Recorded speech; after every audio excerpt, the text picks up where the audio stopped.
Awesome. Good morning. right. Is it how do you say Ryan? Welcome, Ryan. Ryan. He said Hi. Ryan. Ryan, is it Ryan? Okay, I'm so bad with names, but welcome. Yeah, thank you. Sorry, y'all. It's read as Ryan, but it's spelled weird. So Well, I love it. It's No, it's good. I love it. It's not I just wanna- spelled weird. It's unique. That's It's it. spelled how it's supposed to be spelled. that's another way to put it, right? Everybody else just spells it wrong. Right. How's everyone doing? Good. Good. I'm tired, but I'm good. I'm excited. Awesome. I'm just joining in. I was busy over the weekend, but I'm in my W2 right now, but I'll be listening this whole time while I'm seeing patients. So if I'm not Nice. responding and just messaging on the chat, it means I'm with a patient. We do Okay, that no stuff all the problem. time. It's all good. All And right. welcome, Sean. Welcome, Sean. He's a new member as well. I don't know if he can talk. Hi, Sean. Welcome. I met Sean in one of Pace's, I think in Pace's first Elephant Challenge. I think that's where I met Sean. He is a unicorn agent in Houston. He's amazing. I have become friends with him, and I just think the world of him. Oh yeah, Sean, he was with us last night on a Zoom. Yep. I know there's some people who weren't here last night. I wanted. Okay, so I'm gonna go camera because I've got to drive my son to school here soon, and I will be listening. All Okay, right. thank you, Mana. We'll give people a few more minutes to chime in or tap in here before I start into my spiels. Olga, can you oh, I know some housekeeping stuff. The files that Ryan shared yesterday with us in the chat, I posted them just a minute ago in Facebook, in our Facebook group. Okay. Please don't share them, everybody, but I was too much in a rush to be able to download each file and upload it into our file section. So if you can do that, or somebody can do that, that'd be great. So we have it over there as well. So it's going to get buried in the posts soon. I do have a question about that, you guys. So with that list, like it's a view only. So if we make a copy of it, can we still see who's calling whom? Because I've started calling a couple of people this morning. Yeah, so that was one of the issues. I thought we would be able to just at least, do some editing on it, and it's a view only. So our great plan of color coding and letting each other know who's calling what is not going to work. So we're going to have to fumble through it for a little bit today. If anybody can think of a easy way, if anybody can think of an easy way to kind of band-aid us through today in the next few hours, I'd appreciate it.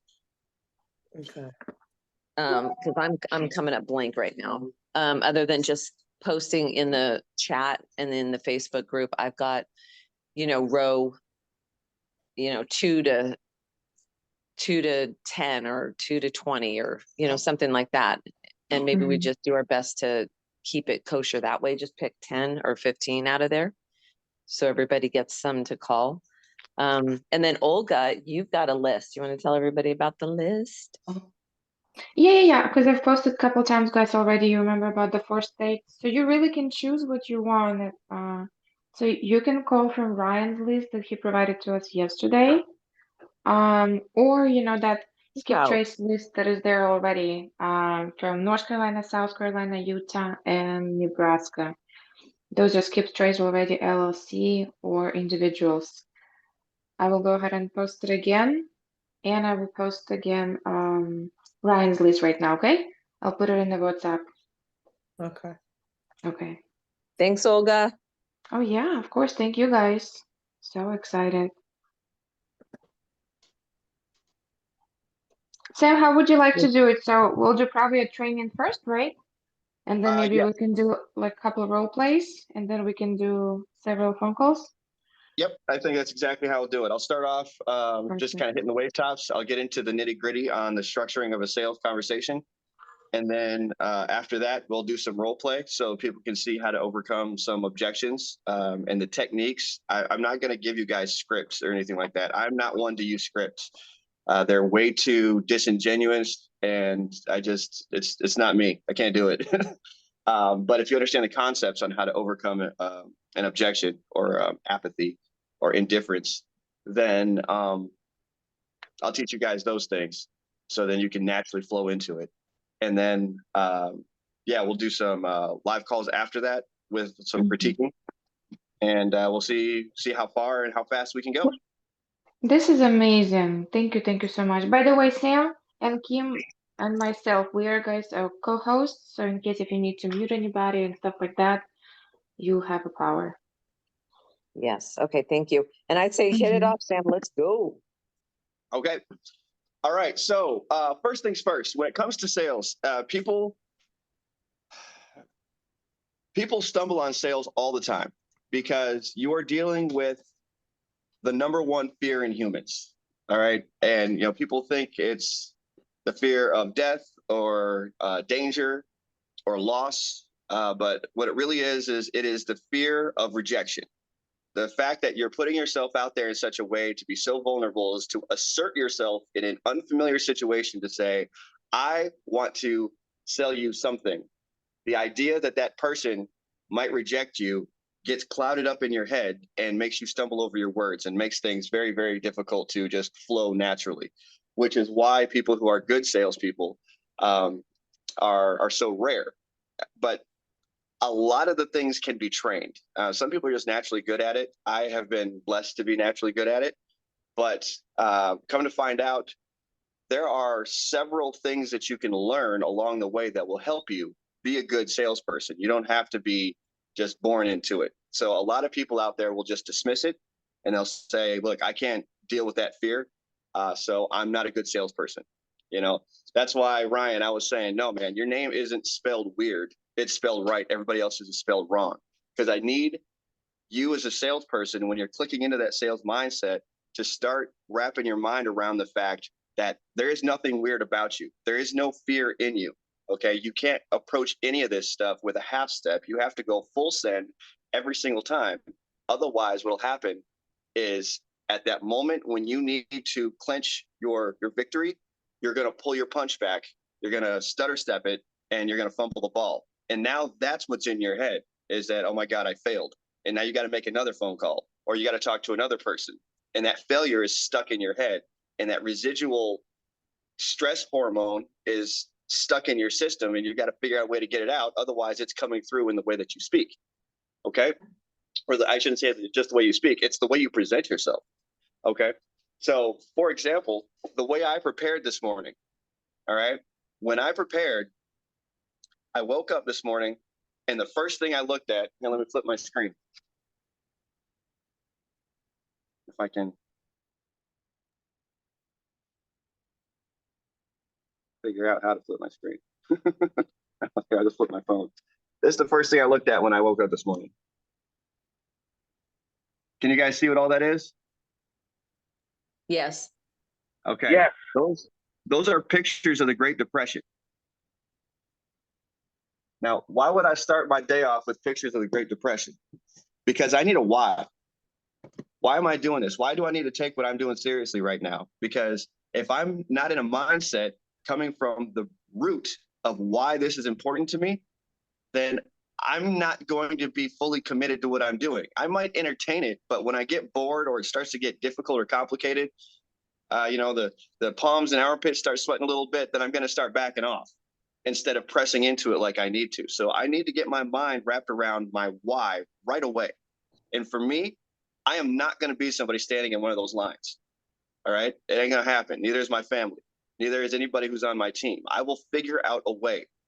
And I need to have that in my mind when I start this.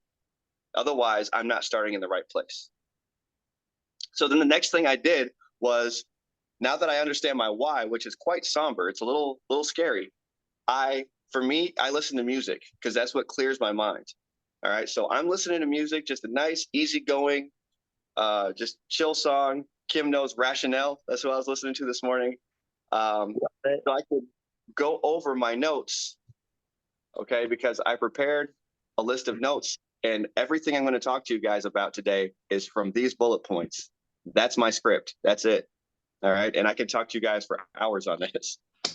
But I say that just so you understand, it's not about a script. It's about just understanding concepts and how to maneuver through and string your concepts together so that other people can comprehend what you're saying. Okay. So I got my mind right by starting with my why. And then I came back and said, okay, I'm going to go over my notes while I'm listening to just music that's going to clear my mind and just calm my soul.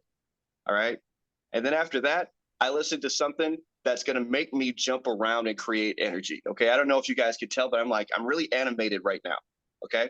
Now, I have every reason and excuse to feel sorry for myself right now and to be huddled in a little ball. It's 36 degrees in my garage where I currently live on a project that is insanely complicated.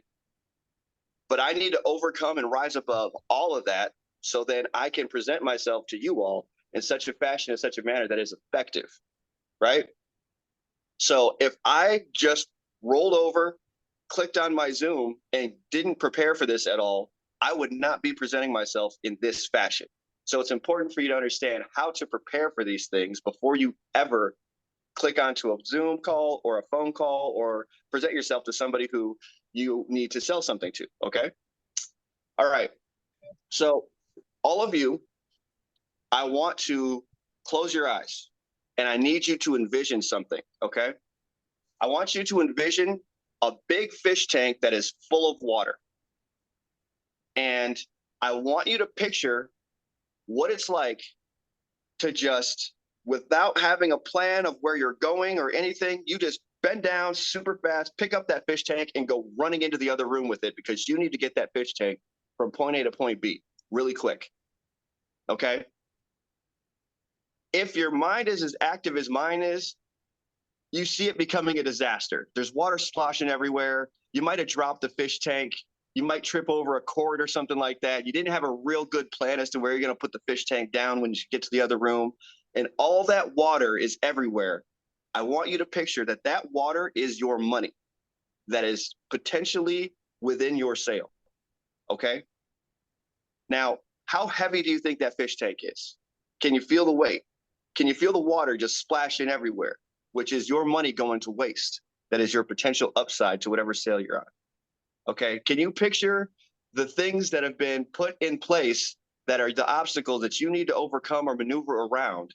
That if you don't have a plan to do that, once you're picking up this fish tank and holding all that weight, it is not the time to figure out how and when you're supposed to do that. You need to go ahead of yourself and pick a path and have a plan to overcome that extension cord or get around that corner. And you need to know where you want that fish tank to land when you're done. Because maybe you do everything right, but you don't know where you're actually going to put the fish tank once you're there. And you're just left holding all that weight. Okay, it's just a matter of time before you drop it and all of your money goes out the door or all over the floor in this case, right? All right, open your eyes. Most of you, what it feels like when you get on the phone is if I took a blindfold, tied it around you, pulled the pin on a hand grenade, handed it to you, and said, okay, take your blindfold off. Here's what I want you to do with that grenade. And you know the fuse is burning, and you're trying everything you can to just make sense of the situation, get rid of the thing before it hurts you or somebody else. And it's just full on panic. Okay. Obviously, in a sales scenario, we want to avoid that as much as we possibly can. And the reason why I know it's a panic is because when I was trained first and foremost back in San Diego, this was in 2009, they just asked me, hey, get up in front of everybody and stand pigeon-toed. Don't use your arms or your hands and just introduce yourself. Tell people where you're from and why you joined the Marine Corps. Okay, and quick caveat, for those of you who don't know, I get my background in sales from Marine Corps training to be a recruiter. So they put us through this massive school. It's 9 weeks long, and they teach us a great deal about sales.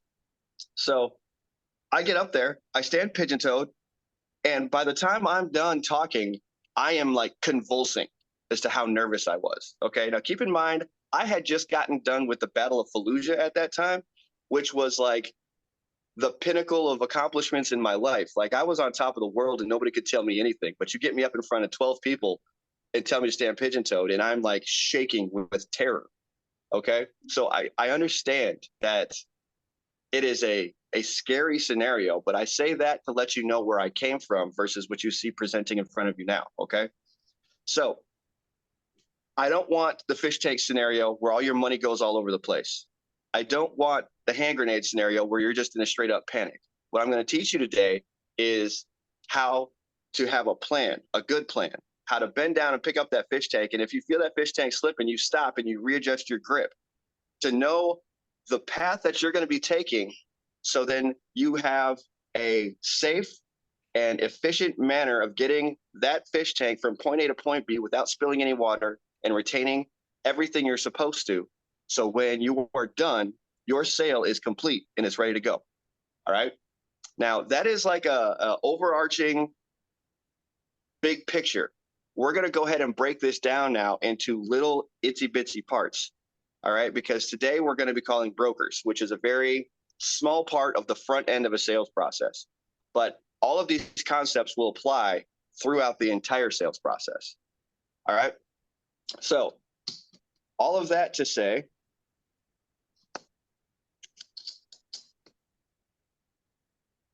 the structure of a sales conversation. Okay. And write this stuff down because you're going to need to refer back to it.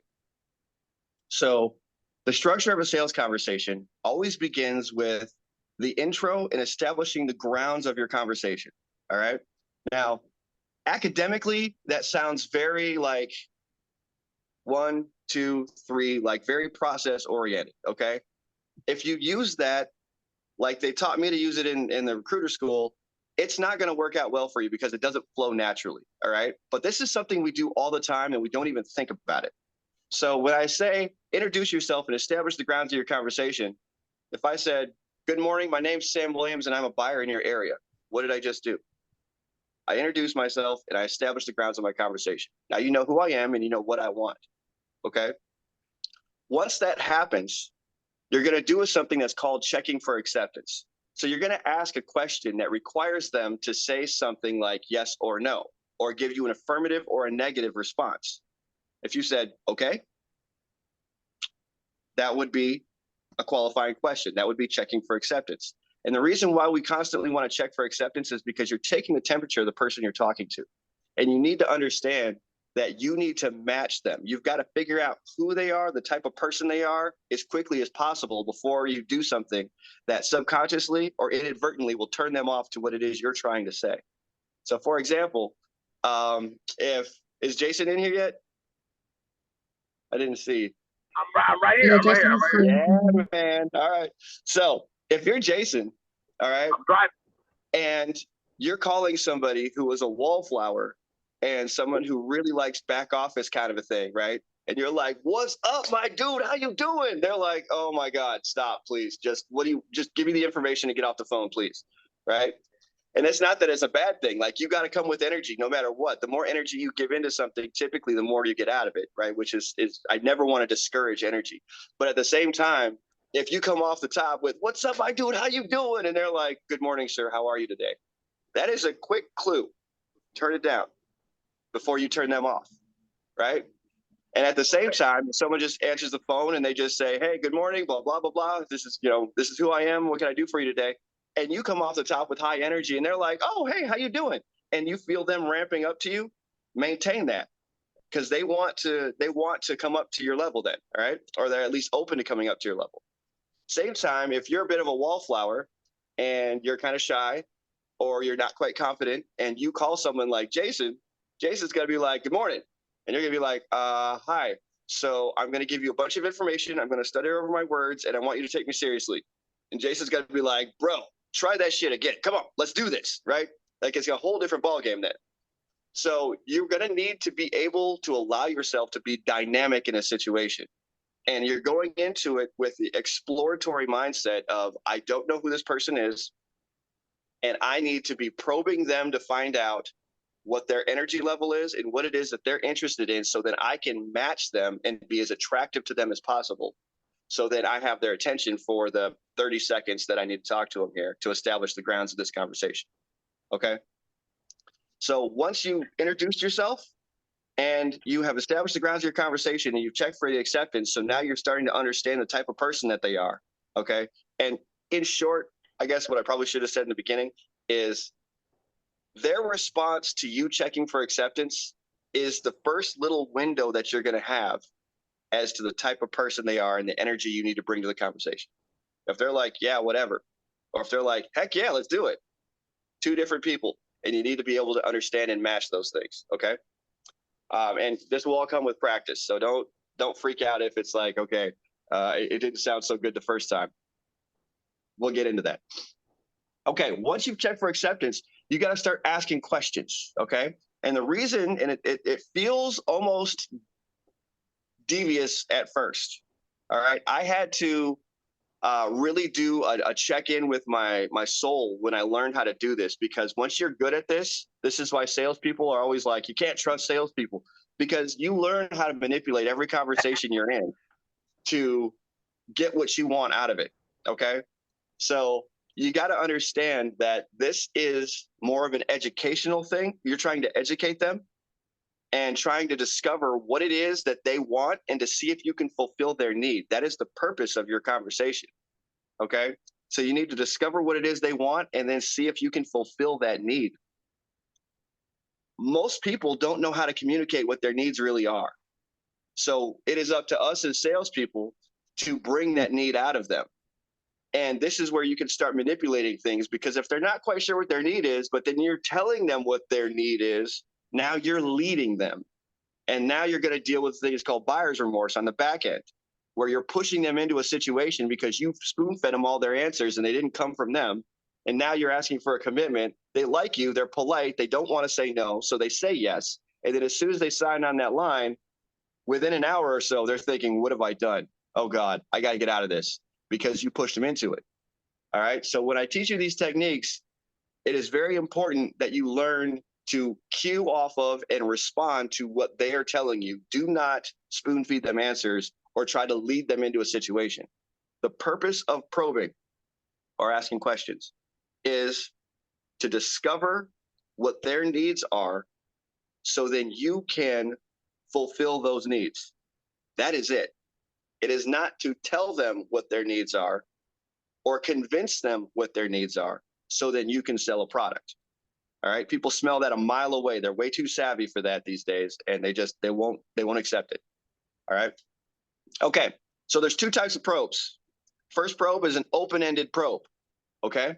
An open-ended probe is something that inspires people to talk. So an example of an open-ended probe off of that little phrase that I put together the other day is, do you have any multifamily in your portfolio? Okay. Now, if they say yes or they say no, you need to be able to follow that up. It shouldn't, your thought process should not be ending there. That would be the same thing as if you picked up that fish tank, turned around and realized there's a cord right behind you and you hadn't made a plan to step over that cord. And now you got to figure out how to maneuver around that. You should know that cord is there. You should be anticipating that, okay, I'm going to need to respond to whatever they say. Okay. So you want to get that broker talking about their portfolio. So maybe you would say something like this: tell me about your market. Okay. If you say that, they might come back with, well, what do you want to know? All right. Well, that tells you a lot about who and what they are right then and there. If they're not prepared for a question for someone who just said, I'm a buyer, can you tell me about your market? This person is not somebody who's a real go-getter. Okay. These are people that probably were real estate agents that became brokers, and now they're just doing the same thing that I was talking about, where if I just rolled over, just barely made my coffee, I wasn't really prepared for my day, I wasn't prepared for a phone call or anything like that. So these people are going to be pikers. All right. They're not going to be the ones that are going to bring you those deals and really go to bat for you with their clients on the other end of the equation as the sellers. Okay. They're going to be the people that expect you to do everything, are going to be a pain in the butt. There's this old phrase that I'm sure most of you know, but 20% of the people do 80% of the work, right? Well, I come from a whole different genre of people, being Marines. And with us, we always say lead, follow, or get the hell out of my way. Okay. And that's exactly what it is. You want to be talking to the leaders that are out there. You do not want people that are just, I got my broker's license so I can have a piece of paper. All right. You want people that are going to work for you, because if you have 5 or 6 of those types of people that are sending you deals constantly, you're going to be busy. You're going to have a lot of, you're going to have a busy portfolio, right? Because you got busy people that are sending you things. If you get out there and you get 100 different agents and all of them are just waiting for you to make the move and only move when you prime them, then you have to do all that work just to get them to work for you. And you spend so much energy working on that it's just not worth your time. There's enough people out there that are go-getters that will work for you, that you can find, that you don't need to be dealing with the people who just don't really care to answer questions or be professional or be prepared when someone says, I'm a buyer, tell me about your portfolio. And they just don't even know like how to answer the question. Okay. So in a way, you'll disqualify them and you're just going to ask for a very small commitment. Put me on your drip list. Here's my email. Nice to meet you. I'm done. Right. But somebody like the lady we met yesterday, I mean, she was like, I will tell you the investment strategy. I know the codes in this area. And if you put a cow in that property for 6 months, you're going to get this much money off of blah, blah, blah. It's like, whoa, I'm in love. Tell me more. All right. How do I sign up with you today? What do you want? What do you need? How can I fulfill that need? Right.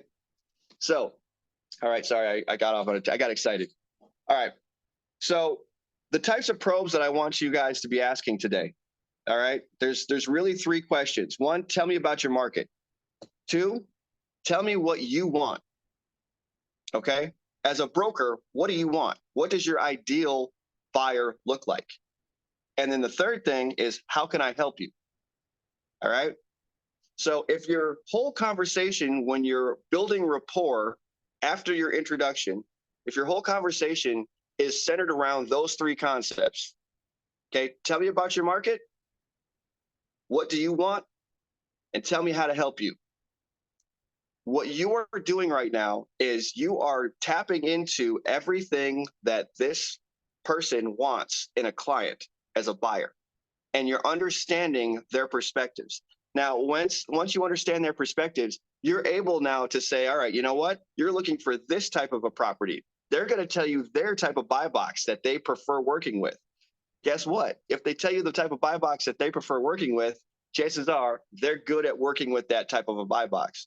So if you bring them something that is totally outside their area of expertise and expect them to do well with it, Kim and I can attest firsthand knowledge that you will wind up spoon feeding, hand holding, and doing all of it yourself, in which case all of your attention is now focused on one deal instead of being on several deals like we would all prefer to be, because that's how we really grow exponentially, right? That's how we're the most effective at what we do. Okay, so the way that you're going to frame your questions around these 3 concepts, okay, again, what's your market? Tell me what you want. Tell me how I can help. The way that you're going to phrase those things is in a what, why format, okay? So the reason why I say a what, why format, it sounds like this. Tell me about your market. Well, I work in this this neighborhood, primarily in the multifamily and commercial space. Okay, tell me what you mean by multifamily. Okay, so there's my first what.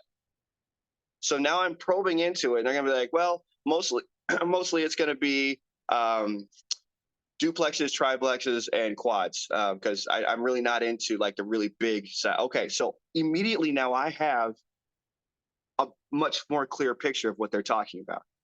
Okay. So then I might say something like, well, what is it about the duplexes, triplexes, and quads in your area that has you so interested there? Instead of like, you not getting into the big multifamily, like apartment complexes, what is it about those that's really got your attention? Well, that's really what's lucrative around here. That's really what moves around here. Okay. So I have much more clear information about what they were talking about. Right. And then I say, well, why is it important to you to move those? Why is that your shtick? Because most people don't know how to communicate their needs behind their needs, or their whys behind their whys. They have these canned answers, like when someone says, hey man, what's up? And you go, oh, nothing. Okay, you just lied, right? Like that is the just canned answer that everybody expects and everybody gets. People do that with their own lives all the time. but there's a really deep need that drives their motivations that you need to get to so then you can understand the person you're talking to. So if you go with a what, why type of a format, you're going to be able to pierce through a lot of that kind of social norm canned answer kind of a thing and really drill down to, you know what, this is really why I'm at this, because I need to move these many properties. Otherwise, this type of a thing might happen. And I want to make this much money this year. So that's how I'm doing it. Okay. Once you get to that type of an answer, all right, you have their emotions. You understand why they're doing what they're doing.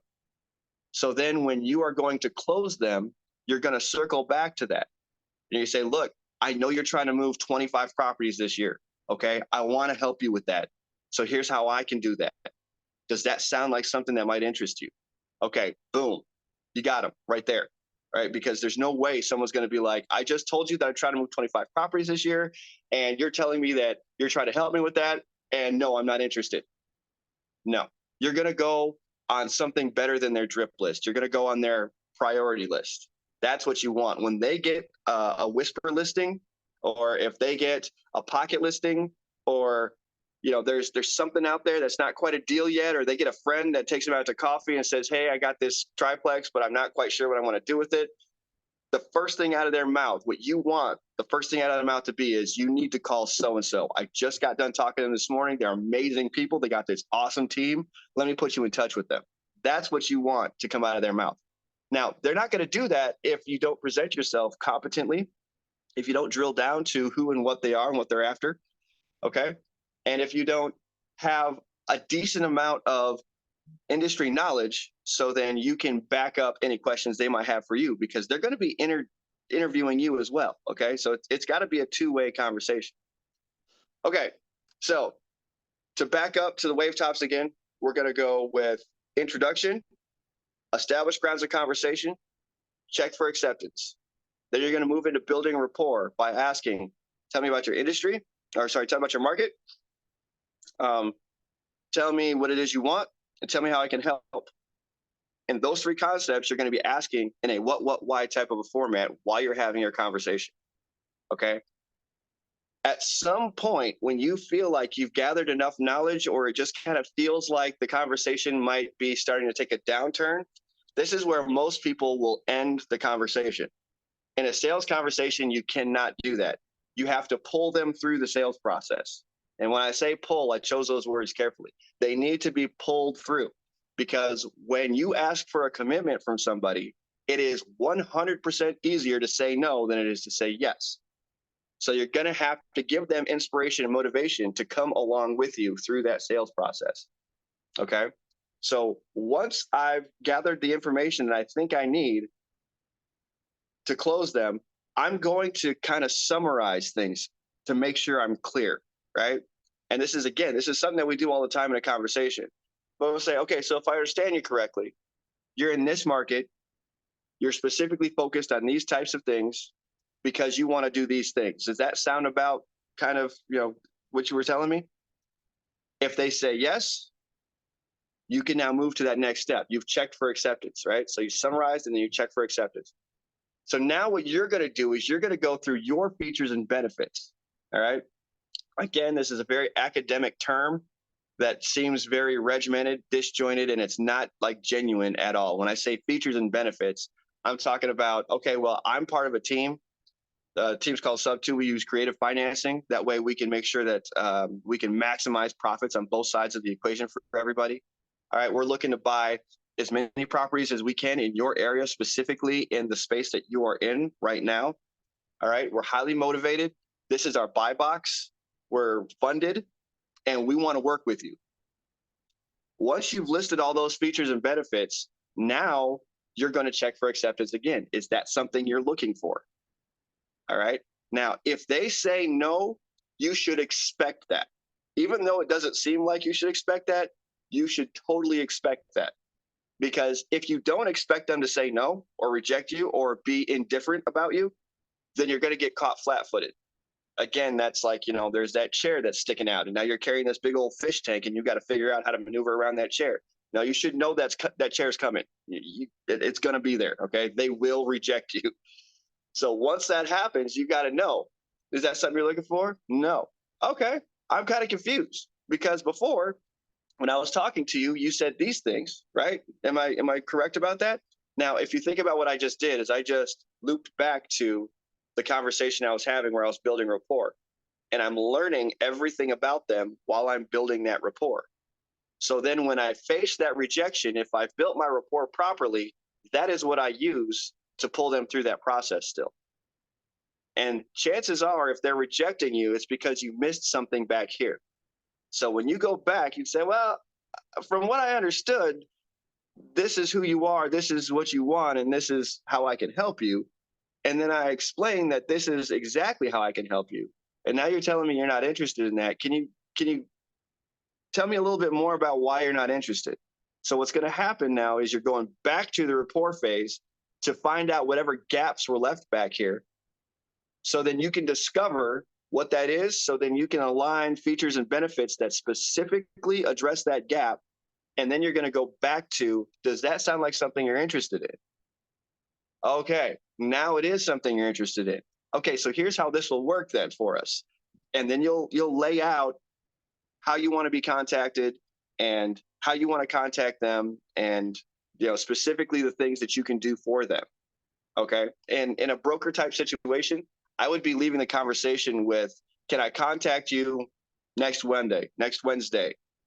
Pick a time specifically. Don't say in the future or next week or anything like that. Can I contact you next Wednesday afternoon? The more specific, the better. Because if it's specific, then they'll probably write it down. If it's like next week or next month, then they kind of like, yeah, whatever, and they'll just forget it. Same thing with you, right? If you're specific, you'll write it down. If you're not specific, then you'll just forget it. But can I contact you? And can you have 1 property for me or 10 properties for me by next Wednesday? Does that sound like something you could do for me? Okay. Now, if you think about what I'm saying, I'm choosing my words very carefully. Okay. Do you think you could have 1 property for me by next Wednesday? Is that something you could do for me? Okay. When I say that, I am using a certain terminology that allows them to feel safe to say no, but to feel kind of like compelled to say yes. Because when I say, can you do that for me? People want to help people, right? So when you say, can you do that for me? You're asking for their help. So that's kind of what you're looking to do there when you're checking for their commitment. All right. And I don't know a broker out there who, after you've had a great conversation with them and they've told you about some properties that they've got, and you understand that they're trying to move, like what their goals are, and you're figuring out how you can help them in a scenario.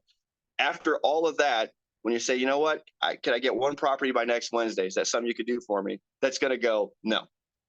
If they say no, hang the phone up. Don't even call them back, because that person has 0 interest whatsoever in making any kind of sales with you. But here's the cool part about doing what we do in the manner in which I'm talking about doing that. And that is that you will be able to then kind of have a placeholder in their mind, because you've taught them a few things that they didn't understand about themselves even during that conversation. So then when something does come up, even though they might have treated you poorly, you're going to get that call back later on and be like, hey, I'm that broker you talked to a couple of weeks ago. I don't know if you remember me or not, but something did come up actually, and blah, blah, blah. So then you're going to get a residual call back.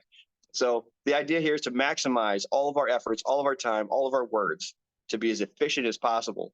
But that allows us then to take the time to be genuine instead of just trying to bang things out, be disingenuous, and it's all a numbers game. All right. So I know I just threw a crap ton of stuff at you guys. That was a $125,000 education in 40 minutes. So I will be clearly available as time goes on to ask any kind of questions too, or anything like that. But what I want to do right now is I want to go ahead and kick into some roles, so then you guys can see this kind of thing demonstrated. So, Kim, you want to be the first victim? Can you do that? For the record, guys, I do this with Kim all the time. Like, poor Kim. Yeah, I hate that. Actually, I am actually like multitasking at the moment because I'm working on our contract with our Cheyenne property. So okay. I can't. I'm sorry. But I'll, Okay. I'll go later. I'll go later. We're still No doing it. worries. Let's see. Who wants to role play with me? Help me out. I'll role play. Larry.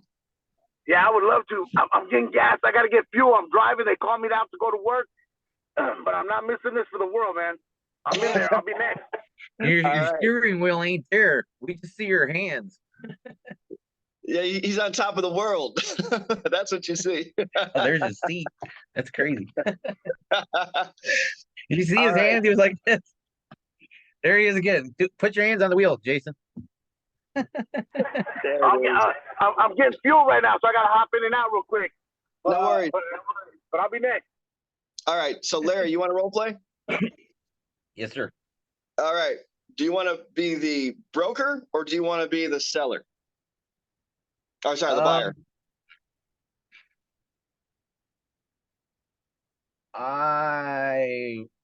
I'll throw myself in the fire.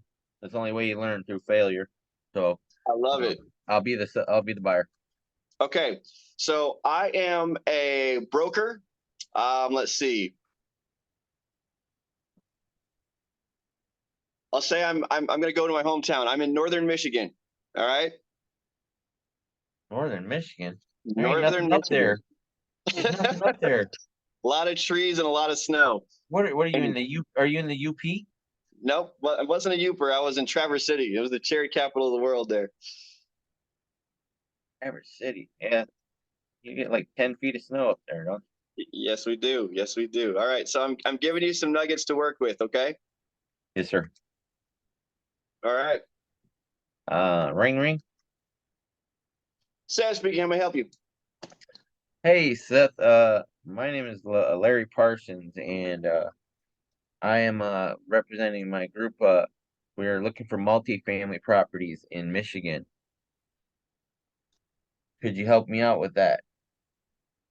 Possibly. What are you looking for? We're looking for class B areas, C and B properties. We want to cap rate around 5 to 8% with value add opportunities, stabilized properties, no new developments. Okay, that's really specific, Larry. I don't have anything that's like that in my portfolio. Well, what do you have in your portfolio? How's your day going? Okay, now we're talking. Okay, so let me put it on pause real quick. If you start hitting me with information before you've built rapport with me, I'm going to start shutting you down and try to get you off the phone. Okay, I'm busy. I got stuff I want to do, man. I was watching Forged in the Fire on Netflix and you just interrupted me, right? I don't want to have this conversation yet. So you got to help me want to have this conversation. Okay. Okay. The other thing is that we all have a thinking word. Why? Okay. That's the word that we use when our brain is racing at 100 miles an hour. Some people will say, some people will say, some people will go, and, or yeah, but no. That's my favorite one is when people go, yeah, but no. What does that even mean? Okay. And, yeah, but no. Right. But yours is, okay. Now, I want you to not be trying to think academically so much about it. Okay. So let's just bring this down to the first segment of the conversation. I want you to introduce yourself. I want you to give me the grounds and establish the grounds of the conversation. It's the only thing I want you to do. Okay. And I want you to do it with any ands, us, or any of that. I don't want to hear any of it. I want to hear you talking like you're talking to your best friend. Okay. Okay. All right. Let's give it a shot. All right. So no ands, us. What was the other one? Your favorite? Yeah, but no. Yeah, but no. Yeah, but no. All right. All right. Let's try this again. Ring ring. Sam speaking. How may I help you? Hey, Sam. My name is Larry Parsons. How are you doing today? I'm doing all right. What can I do for you, Larry? Sam, I hope I'm not bothering you today on the beautiful snowy day up there in Michigan. But we're looking for some multifamily properties, me and my team. Did you have anything available up there in the Michigan area? Are you a buyer? Yes, sir. We buy nationwide. Okay, what's the name of your team? What's the name of your company? Julie Burkwater. Julie Burkwater. Never heard of you. Well, we're a relatively new group, but we're well funded and ready to purchase some property. Okay, well funded. Tell me more. Like, define well funded. We have plenty of funds available. We raise private capital. Just depends on whether it's I lost myself. Okay, so what happened there was that you let me take control of the conversation. I did. Right. So now I've Yes. got you out in left field, and I'm like, yeah, whatever, blah blah blah. Okay. So if you say, and the reason why I made that phrase the way that I made it, my name is Sam. I'm a buyer in your area. Do you have any multifamily in your portfolio? Okay, I'm going to straight Portfolio. guide that conversation right to where I want it. Okay, like it's got to be a bullseye. Otherwise, this person might just take you out into left field, and now you're an hour and a half on the phone with them. You might even have a great conversation, but you never get what you need. Do Right? you have anything in the portfolio? I need to use the word portfolio more, correct? Well, I mean, that's the word that all the brokers that I know use. Okay, yeah, and all the agents that I know use. So, yeah, I'll pick up the verbiage. All right, and then you also had a lot of uhs and ers in there too. I know. Don't use So, so do you have a topic that you're extremely confident in? Like, what do you know? Something that you know, like inside and out. I can't think off the top of my head. Okay. I know a lot of things, just general things, but I can hold a conversation for. Yeah, I've seen you do that. You've got the skill. I've seen you do it. Yeah. Okay, let's do this. Tell me a story about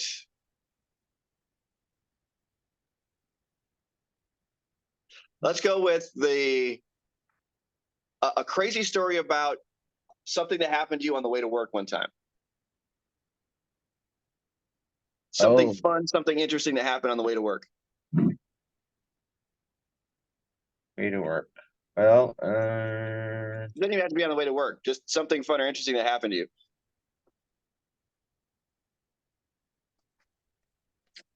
And okay, guys, all right. So I want you to hear his tonality and how it changes. Okay, watch. Go ahead. All right. So I received a settlement check from a car accident. My Uber got hit in May, and it gave me the opportunity to leave Las Vegas. So right when I was leaving, I was going to head to Texas and then Florida after that if I didn't want to stay in Texas because I want to be in multifamily in either one of those two markets. Like Pace says, pick a market, where you want to be long term. And those are both places I could be long term. But there was an REI meetup in Los Angeles. I've been with Carlos Ruiz and his powerhouse. It kind of took me under their wing this summer. And I had a chance to go out there and just meet him. It was really out of my way. But I thought, you know what? I got a car and I can finally go out there. I bought a car in Vegas and I'm gonna buy here, pay there. On the way there, I got a flat tire. And I would have never made it there if it wasn't for a little guy named Jesus. I swear to God, his name was Jesus. I couldn't. I pulled over to take a nap because I was up all night packing the car to get out of this bad house I was living in. And when I woke up, the tire pressure monitor came on.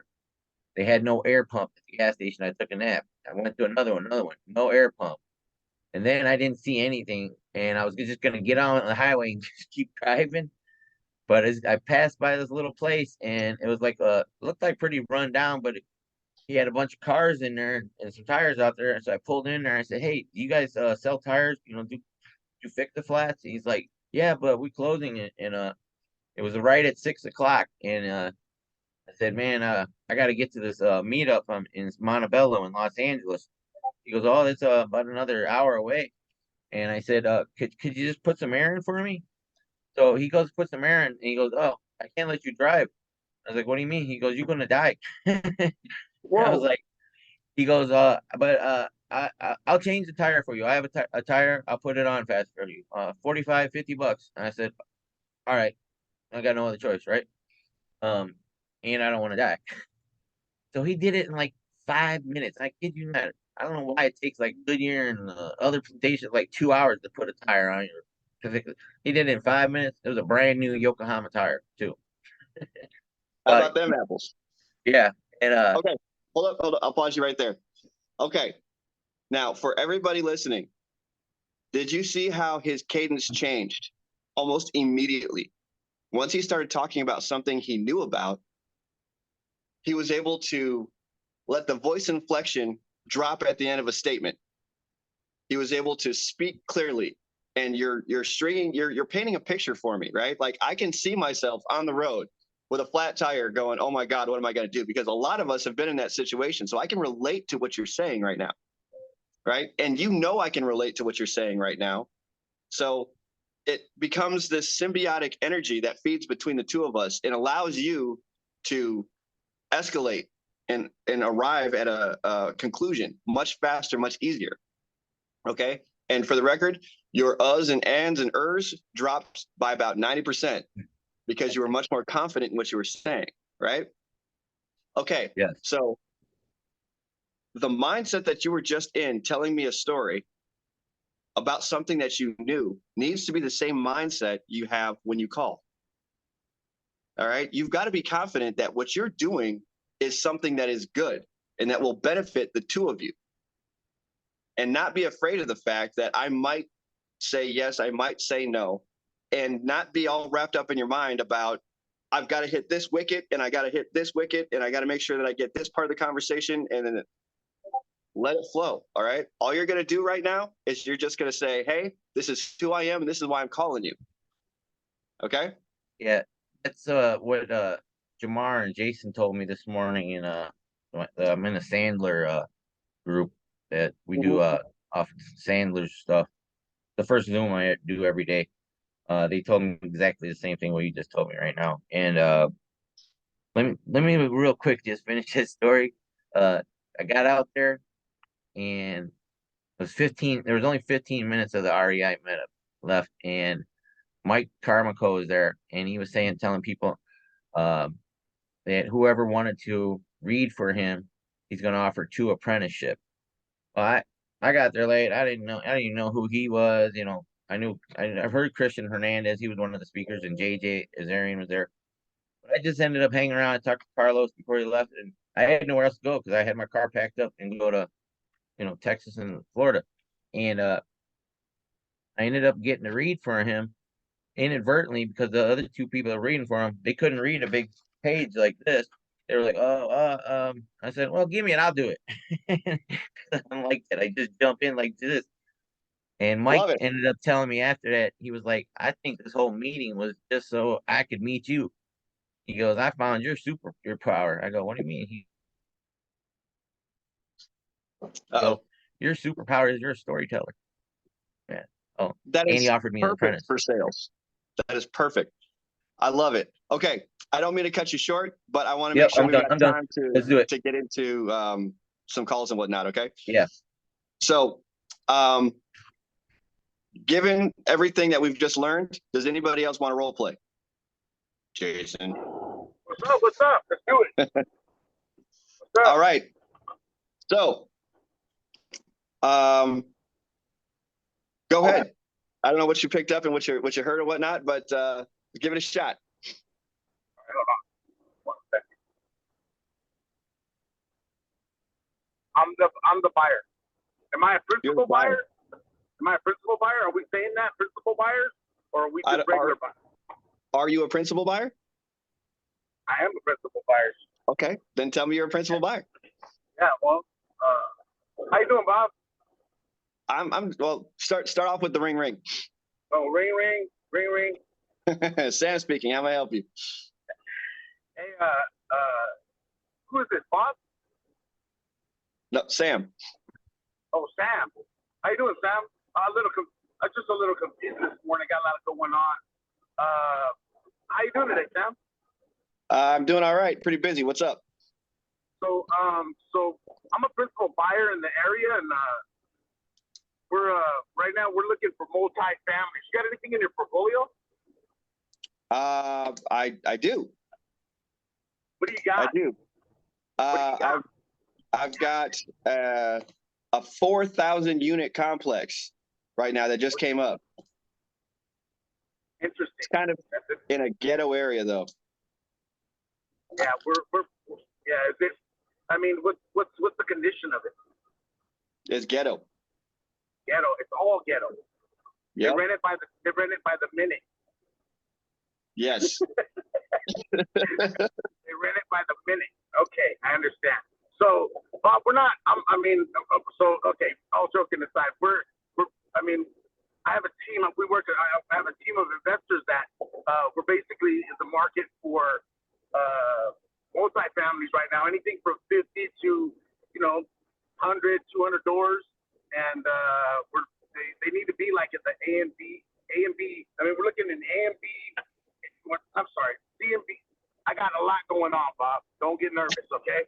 All right, well, maybe you can call me back when you don't have a lot going on, man. BNC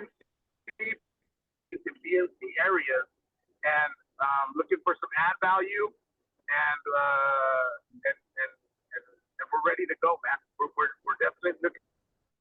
Okay, I don't have anything like that.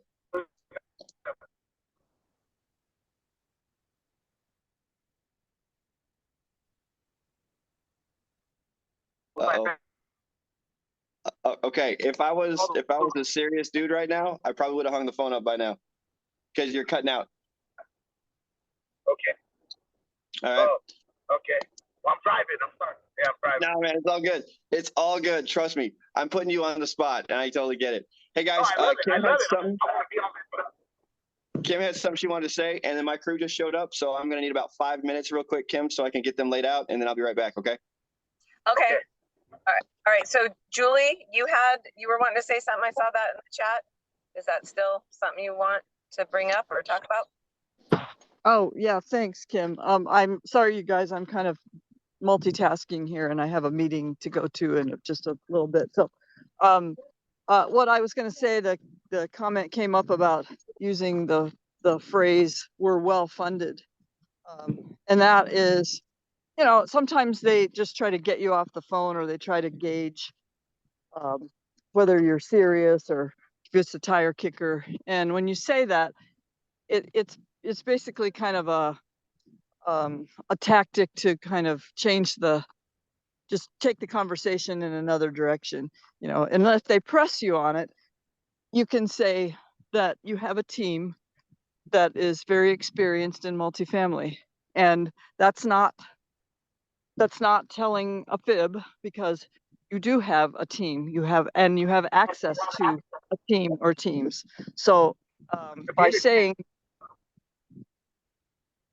that, you're just kind of trying to steer the conversation in another direction. Does that make sense?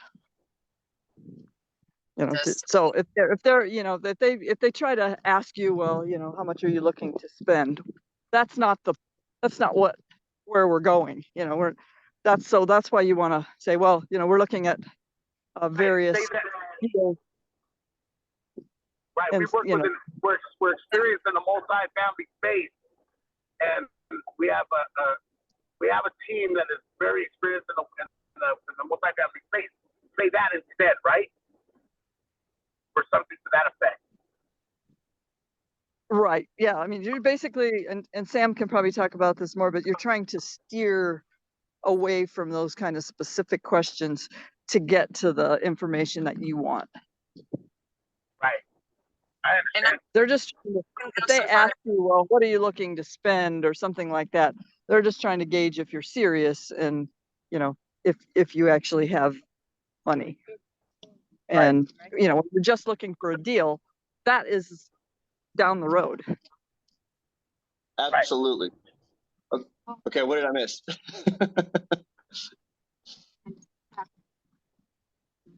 You didn't hear that?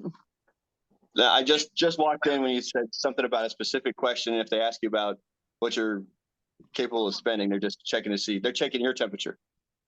Right, exactly. And so, you know, when they ask about anything about funding, when you're just basically asking if they have deals, they're just gauging how serious you are and what you know.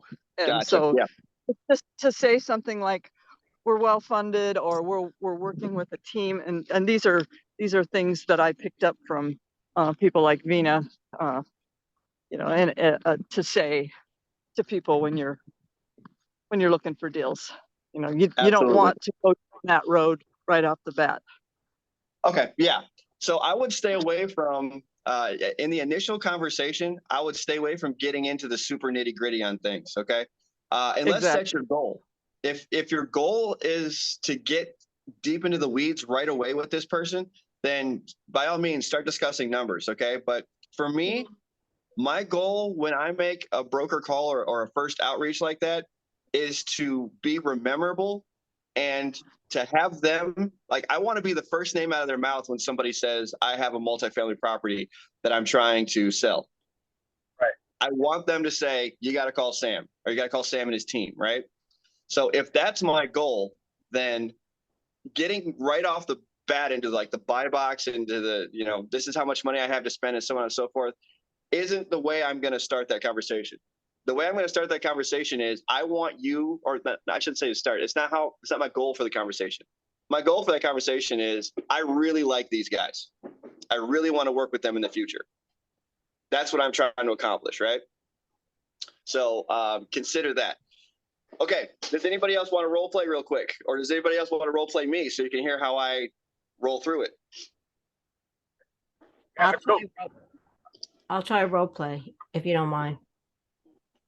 I of course I mind. No, I don't mind at all. I think I was gonna say, you want me to be the broker? Is that what you want when you're saying? Either or, whatever is going to help you more. I want to be the buyer. You want to be the buyer. Yeah. All right. So you're calling me. Yep. Okay. All right. be a broker on the next call. Ring ring. Sam speaking. How may I help you? Hey Sam, my name is Andrea. How are you today? I'm doing all right. What can I do for you, Andrea?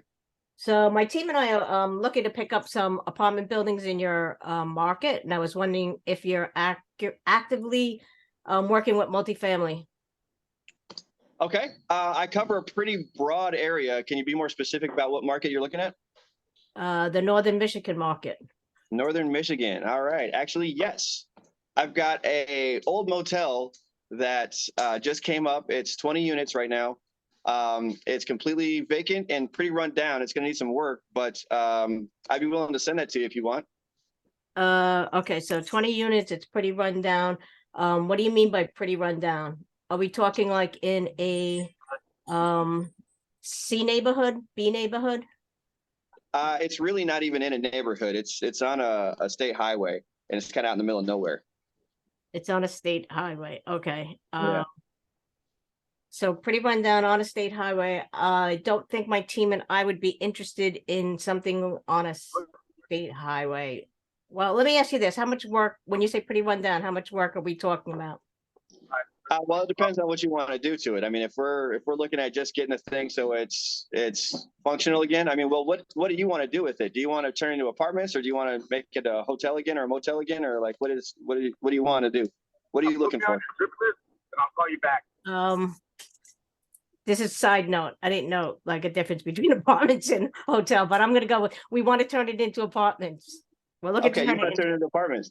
Okay, gotcha. Well, right now, it's zoned for it, but it's also on a septic. So your septic is going to be an issue out there. But once you got all that assessment and whatnot, I would say probably $20,000 per unit would probably bring it up to a point where you could make it livable. Okay, 20,000 per unit. Yep. Okay, per unit. Okay. So you have a 20 unit on the state highway, it's pretty run down, and you're saying that I'd probably have to do an upgrade of 20K per unit. Is that correct? Correct. Okay. At this time, I'm not thinking this is a good fit for my team. Would you have anything else? I don't have anything else right now. No.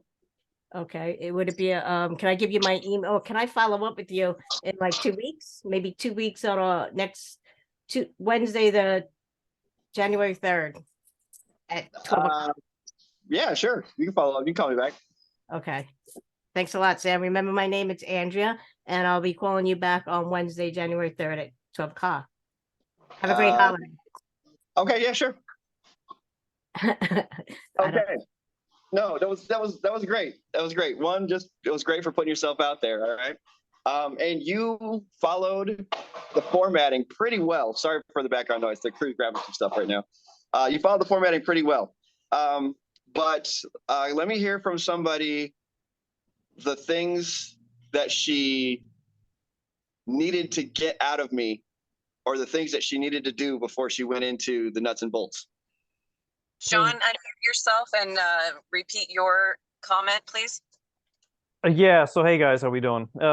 Yeah, Maynard's doing fantastic. It is very difficult when you don't practice this a lot. I think so, you know, obviously I'm an agent here in Houston, and when I reach out to other agents and brokers, I'm always, and if I don't know the area, so you said you're in Traverse City, so I think one of the first questions you need to ask is, hey, can you tell me a little about the Traverse City market, right? And get going in that and say, okay, you know, do you have anything right now in your portfolio that you know, would fit between the 40 and say 120 units scenario that, you know, our team is looking for? You know, tell me what is going on. You know, Okay, how's the market, Sam? Is this a good place for us to put money right now, or is this a bad place?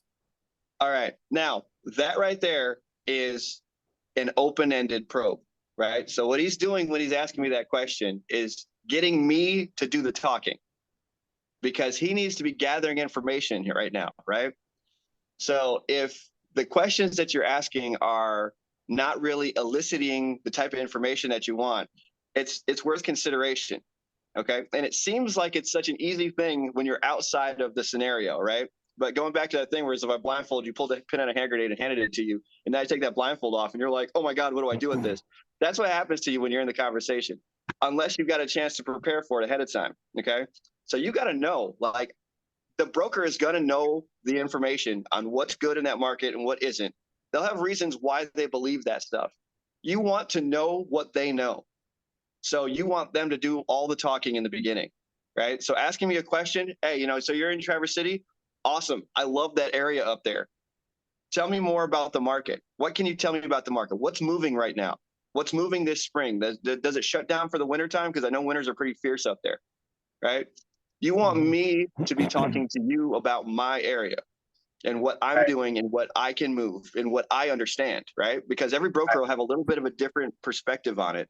So you're trying to gain as much of an understanding of that area as possible by asking as few questions as possible. Okay. Right. So that's very good. Market analysis. Yes. Tell me about your beautiful city. Yes. Yes. Right. Is it okay to say that you're not familiar with the area, but that your investors are looking at parking some money somewhere? We want to invest in some stuff, but we want to know what's moving in and what's moving in your area. And if it is, we'd like to build a relationship with you and you know, do some business together, right? You can totally do that.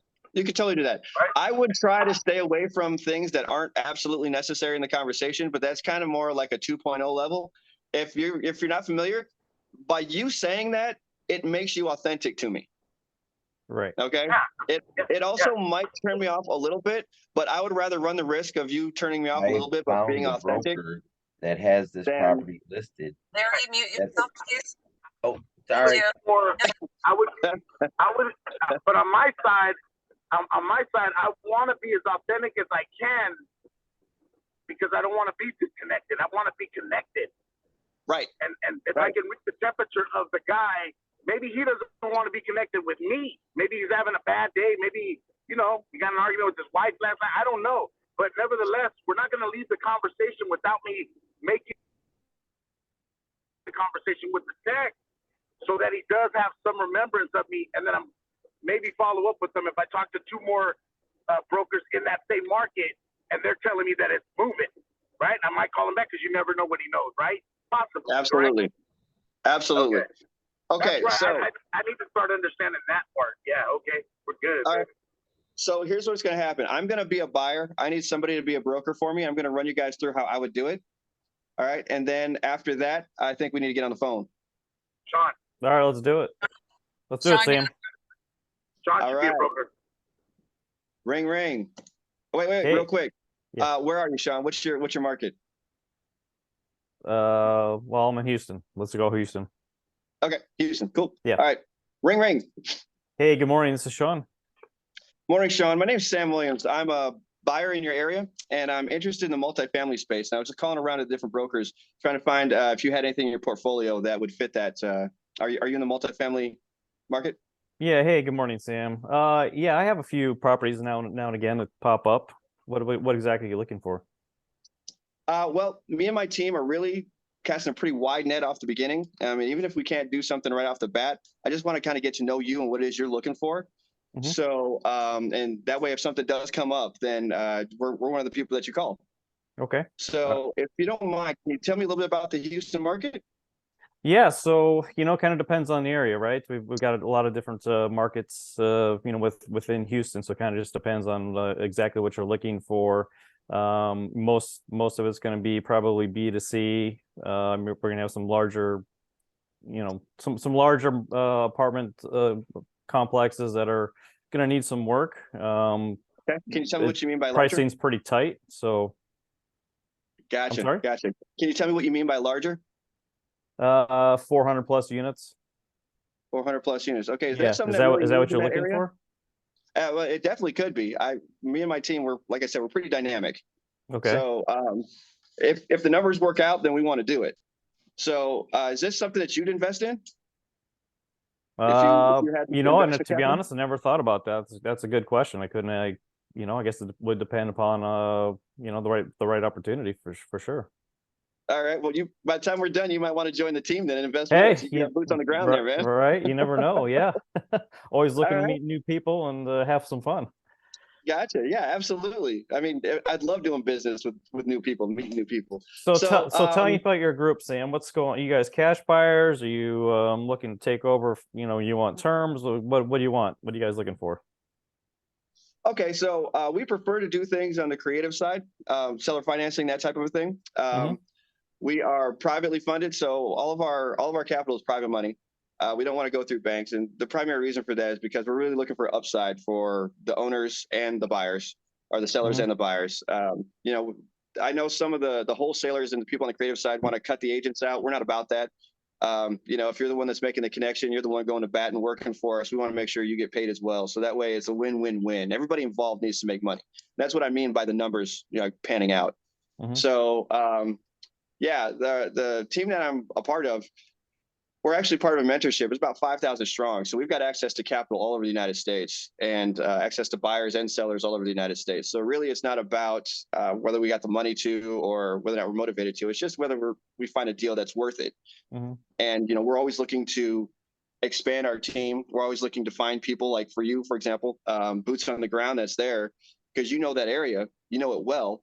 And if you've got your eyes out for us and we've got money in our pocket for you, then it just works out best for everybody. So that's really what we're trying to find here. But if you don't mind, I kind of want to get a little bit more into what it is you look for in clients that are buyers.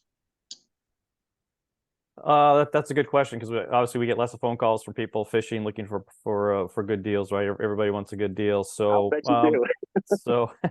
so really just looking for that end buyer who's actually serious, has the capital, of course, and can take down a property if me and my team go through the work and provide a service of looking for properties. We just want to make sure that there is some end to it, and we know not every property is going to fit your buy box by any means. So really just we'll probably ask for some sort of proof of funds at some point when we continue this relationship.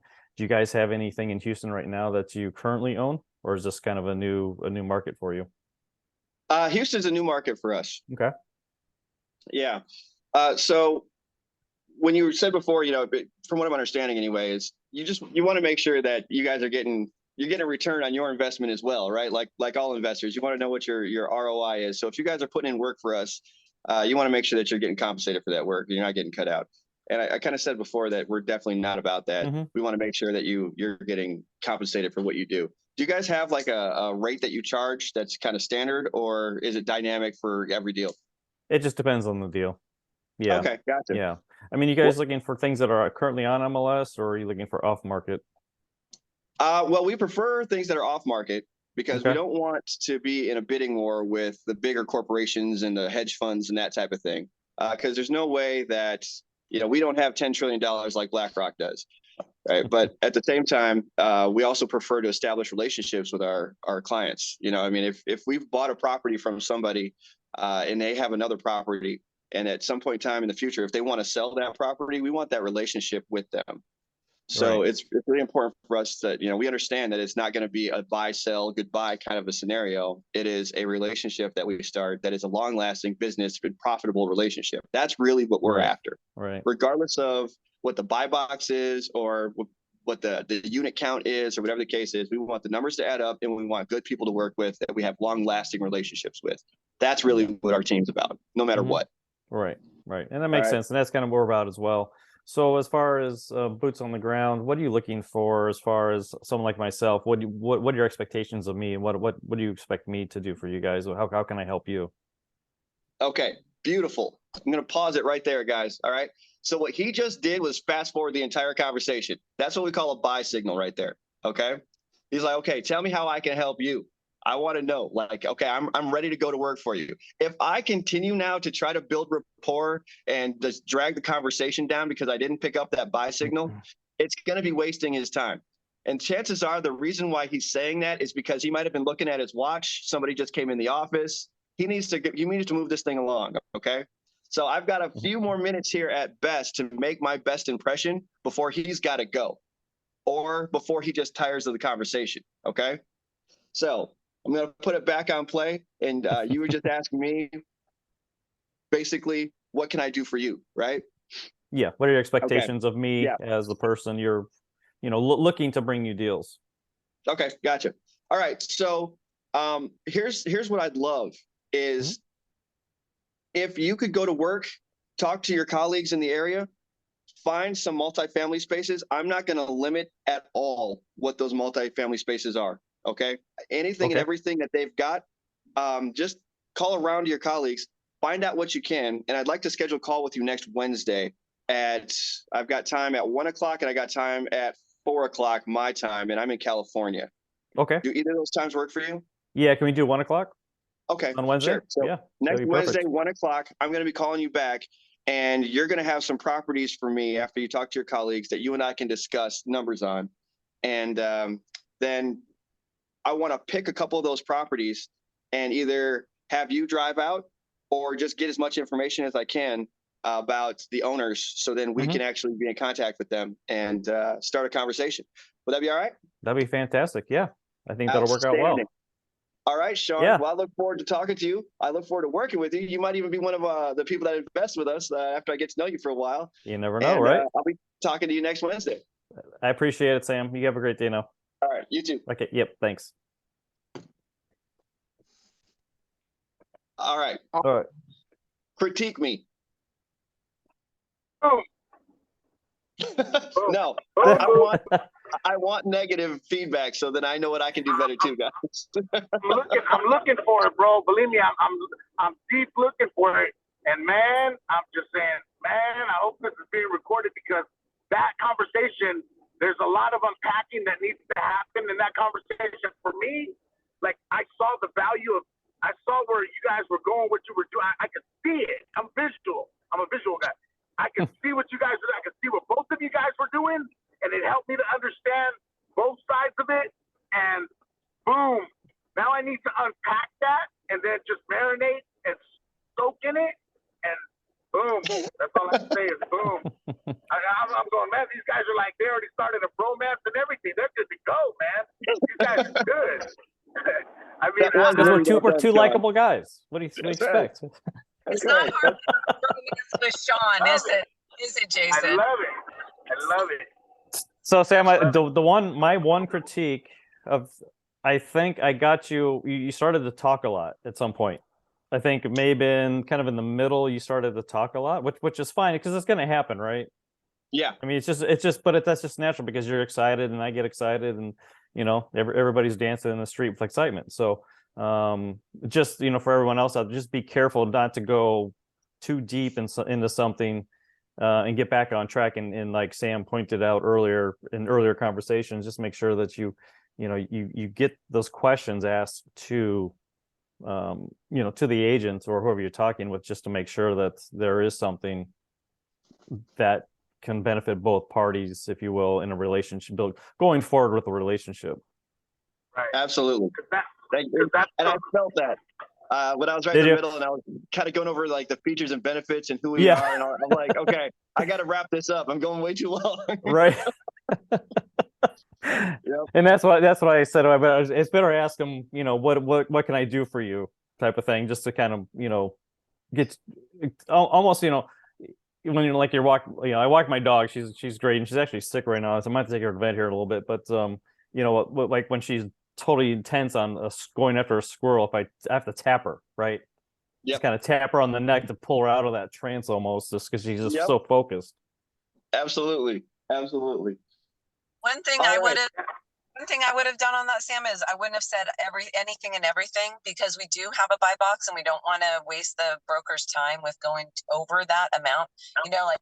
I would have said, we're focusing on 10, what is it, 20 to 100.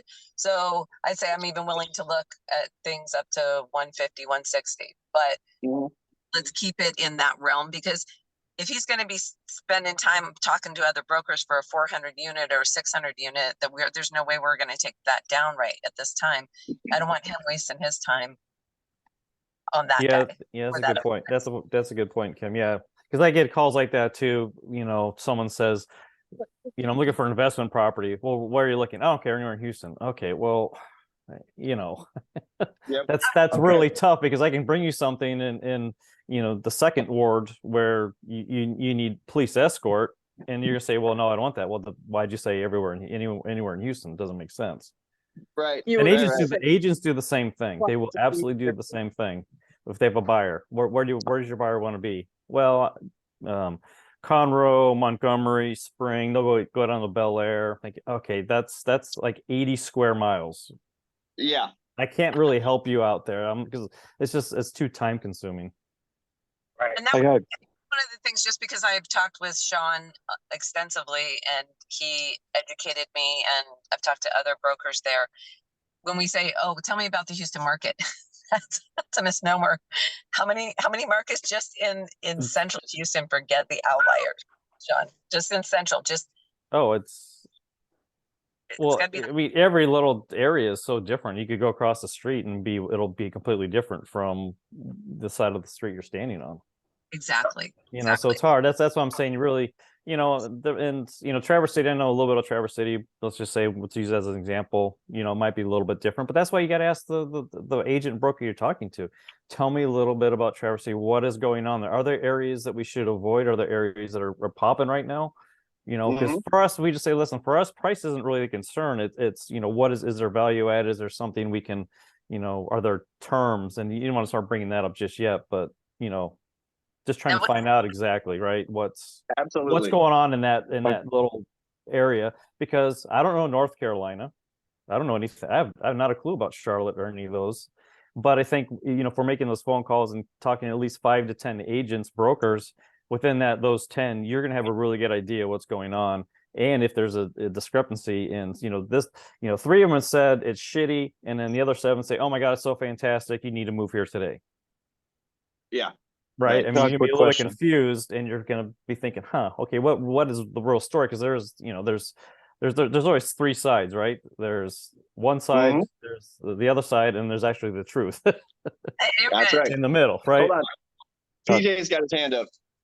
Hey there. New to sub 2. Would it be prudent to ask the agent to send emails in the meantime between the time that you have your next call? Absolutely. Absolutely. Because then Okay. it kind of gives you a starter for your conversation. Hey, I want to talk to you specifically about this one property that I was looking at when you start the conversation. So it'll give you some traction in your next conversation. 100%. Gotcha. And guys, when we role play, it's all hypotheticals, right? And it's just to kind of give you an example of what you might want to do or how you might want to approach things. When you actually get into the minutia of the conversation itself, 100% you want to do what feels natural and what comes naturally to you. The whole point, though, is to elicit as much information from that broker during that conversation as possible. So if you asking for emails, it's something that's going to help you gain ground in that conversation. That's what you do. 100%. At what point would you say would be giving them too much homework in the meantime? It's his to be having homework. That's their job. They want your money. Yeah. And if they don't want your money, they're going to let you know right away. Oh, no, I'm not willing to do that. Or they're going to start, kind of shutting down, or you'll feel their tone turn negative. And then you don't want to work with them. You want to work with people that are going to go to work for you, right? Like I said probably 3 times that we all make money here, right? We all need to make money, a good business relationship, right? Gotcha. Yep. Sounds good. Thanks. Absolutely. Touching on what Sam just was talking about, is he was trying to bring it back to the sales training portion of what he was speaking about at the beginning of our Zoom. You want to be able to naturally feel out where the conversation is going and what the temperature of the room is with the person you're talking with on the other end of the line. So just to be able to work it into the conversation when it's the appropriate time, Sam was saying, don't lock in just the way he did it. Make sure you're making each call your own. Right. 100%. It's got to be natural for you. Yeah, I look how he asked Sean. You're breaking up, Jason. Maybe shut your video off. Maybe shut your video off. It might help with your reception. Is that better? Is that better? Yeah, it's a little bit. That 1, 2, 3, 4, 5, 6, 7, 8. Is that better? Okay. Yeah, I like how he scrolled in right away and asked him if he had anything in his portfolio. Then he started asking what we could do for you. What can I do for you? Like, what are you guys looking for? What is there, what market, what's going on in your market, and what are you looking to buy? How can I help you with what you're looking to buy? And I was like, why would he ask him that? But then he asked them it again. How can we help? Like, how can I help you get property so that we can all make money on this? What do you have? And I was like, man, that's brand new to me. That's like brand new, like being like sparkly, brand new. And I'm going, man, and then at the end, then Sean came back and said, okay, what do you want me to do for you? And I was like, man, how did they just do that? That's the little nuances of that conversation. That's the part I'm saying. I'm going, wait a minute, let me see. Because that was beautiful, man. I love that. It worked out. Sean's pretty good at this. Yeah, both of you guys are like, wow. So yeah, I honestly believe, leaving that conversation, that if Sean hung the phone up, when he gets time, he's pretty compelled to go and look for properties for me. Right? He's going to go to work for me now. And that is my goal during that broker outreach conversation, that he's now going to go to work for me. He's my boots on the ground. And I even kind of teased, like, you might want to even join our group and invest with us. Right. Yeah. And the reason why I did that is to hang that carrot out. But the whole thing is to get them compelled to work for you. All right. So never forget, you're the one with the money. Right. They work for you. Okay. Right. So did you guys notice the 2 different ways? So Andrea said, can I give you a call back next week? And Sam said, let's do this. And I'm paraphrasing, but it was, let's do this. I want to have a conversation with you next Wednesday. I'm available at 1 and 3. Do either of those times work for you? He didn't ask. He said, this is what I want. I want to have a follow-up call, and I expect you to have X, Y, and Z ready for that meeting. So there's a difference between, can I call you back, and can I, have a piece of your time? Can you work with me to, okay, we've established that you're agreeing to go look for me. Sean said he would. And now Sam is saying, okay, I want to have the follow-up at this point. That's when I have time. And then we need to go over some properties. So it was not a please. It was not a, you're going to call me back. It was a, I'd like to do this. Are you available? And have you committed? Now he's committed. Yeah. Sean has a job to do within the next week to prepare for that. Right. Right. So like yesterday with Pia or whatever her name was in Houston, it would have been good to say in that conversation to say, okay, I see that you're real busy right now, but can we just take a minute out to like have, can we schedule a time that I can call you back when you're not so busy? When are you available? I wouldn't even say can I. And first of all, Seppi is going to be busy at all times. That gal is never not busy. I guarantee she's never busy. So it's like, okay, Seppi, I'd like to talk to you next week. What times on Monday or Tuesday are good for you? Right. Well, that's what I meant. Is what you just did, Jason, and I know it's a wholesaler mentality. That's why we're trying to role play here, get you guys out of the wholesaler mentality. Please. I know. Is that you aren't, it's not, can I call you or would this be okay? It's, I'd like to call you on Monday or Tuesday. What time, do you have X and Y times available, or what time do you have available on Monday or Tuesday? Actually, I'm going to be out of town with my family for a long weekend, but I am available on Wednesday. Okay. Let me look. I've got time at 9 a.m. Pacific on Wednesday. Does that work for you? I'll send you a reminder. I'll see you then. No. That's okay, all. No. Okay, so Jason. That's wholesale. Yeah. Jason, you got to think about what you're communicating to them when you say what you say, right? What I want that broker to understand about me and my team is that we're serious. We have our own schedules. We have our own agendas. We're calling and reaching out to you, and we need you to come back to the table for us with these things, right? We have time available here and here, but we're busy otherwise. Okay. If I say, can you, or can I, or is it okay if all those things are going to signal to that broker that, okay, they're desperate. 7 days. Right? Yeah. What I want to communicate to them is I have an agenda, man. Okay. And if you're going to call me back, be serious. Right.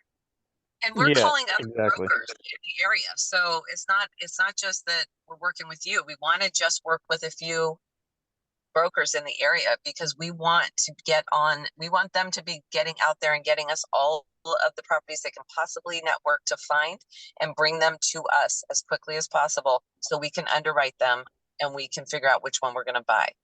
Okay, I want to hit on that real quick too, Kim. Something I didn't really unpack, but when I said go talk to your colleagues, okay, what I was really getting at with that is there's an understanding there that we're calling in that area. And when he goes and talks to his colleagues, there's a bit of a social engineering, if you will, that's happening there. Okay. Yeah.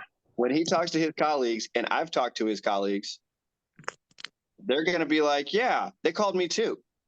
What does that tell that broker? I don't agree with that. Are they? Oh, 100%, Kim, because what's going to happen is if I want that commission, if I want that money, I got to go to work. Otherwise, they're going to get it. Yeah, and it's still the 80-20 rule, I believe, when you reach out to agents too. 80% of them are not. They're. You'll have that one conversation, and you can set up a call next week, and they'll have not done anything. And the one or two will have done something. But I'm thinking, and so on our side as a buyer, I think we also need to help them in that. If we're making, say, some calls to off market to say, hey, we came across this one, the seller may be interested. Do you have any feedback you can give us on what you think this might be a plausible deal, or what have you? Because I think it has to be a two-way street. You can't, in my opinion, the agent can't feel like they're doing all of the work, because they're still trying to learn what we're asking for and what we're looking for. Did you just hear that fire? Did you just hear that gem that Sean just dropped, you guys? So I know we talked about calling brokers today, but actually we have a list from Olga that has sellers on it. And what Sean just talked about, and I'm sorry, we had like a kind of a cross communication on our back end, on our backside with the group, with the team. But what Sean just talked about was, if we go direct to seller and we say, okay, we've got an apartment, we've got a 30 unit on First Street. Sean, I want to have a conversation with you. Can you tell me about that area? Is this really a Class B area? And, at what point is it on the edge of a C? Because we don't want to be, 1 block away from a C, because then we're on the edge of a B becoming a C. We can't guarantee that it won't go down. We can guarantee, maybe it'll go up, maybe a C will go up to a B, but we can't guarantee that a B won't go down to a C. So coming back to Sean with some of the digging that we've done, going direct to seller, is actually going to see and tell him that we are highly motivated buyers, and we're actually out there boots on the ground or making calls, and we are digging deeper into that market, into those markets. Yeah. And Sean's going to go ding, ding, ding, right? Right. Exactly. Okay, Kim. Yeah. I don't know if there's any saved rounds. Sorry, that's military terminology for if anybody has anything else they want to say, let's say it now. And then let's get on the phone and start calling some brokers.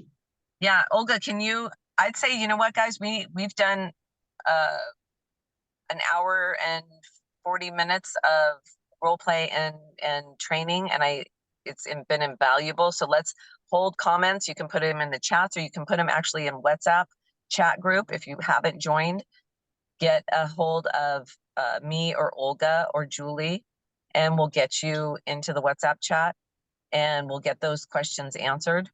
But right now, Olga, can you queue up some numbers in the chat? And I know Larry's gone. Who hasn't gone? Ryan, you haven't gone.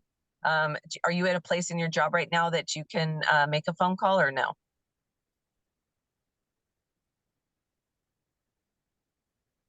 I think he said he's working. Yeah, I know. Yeah. I was just, okay, so let's see who else is in here still. Vivian, I know I'm putting you on the hot seat. Thanks, Ryan. It's okay. Got it. Vivian. Hi, Kim. I'm here, but I only have 15 more minutes. I have to get on another meeting. Okay, so let's queue up a number for one. Vivian. And we just hooked up Are last night. you really gonna do that to me? We are. Have you met Kim? I get put in these positions when Sam's like, hey, can you do it? I'm like, thank God I can't right now, but I will. But I can't right now, honestly. Like, texting and driving as it is on icy roads is stupid. Okay, Olga, can you come off mute? Are you there?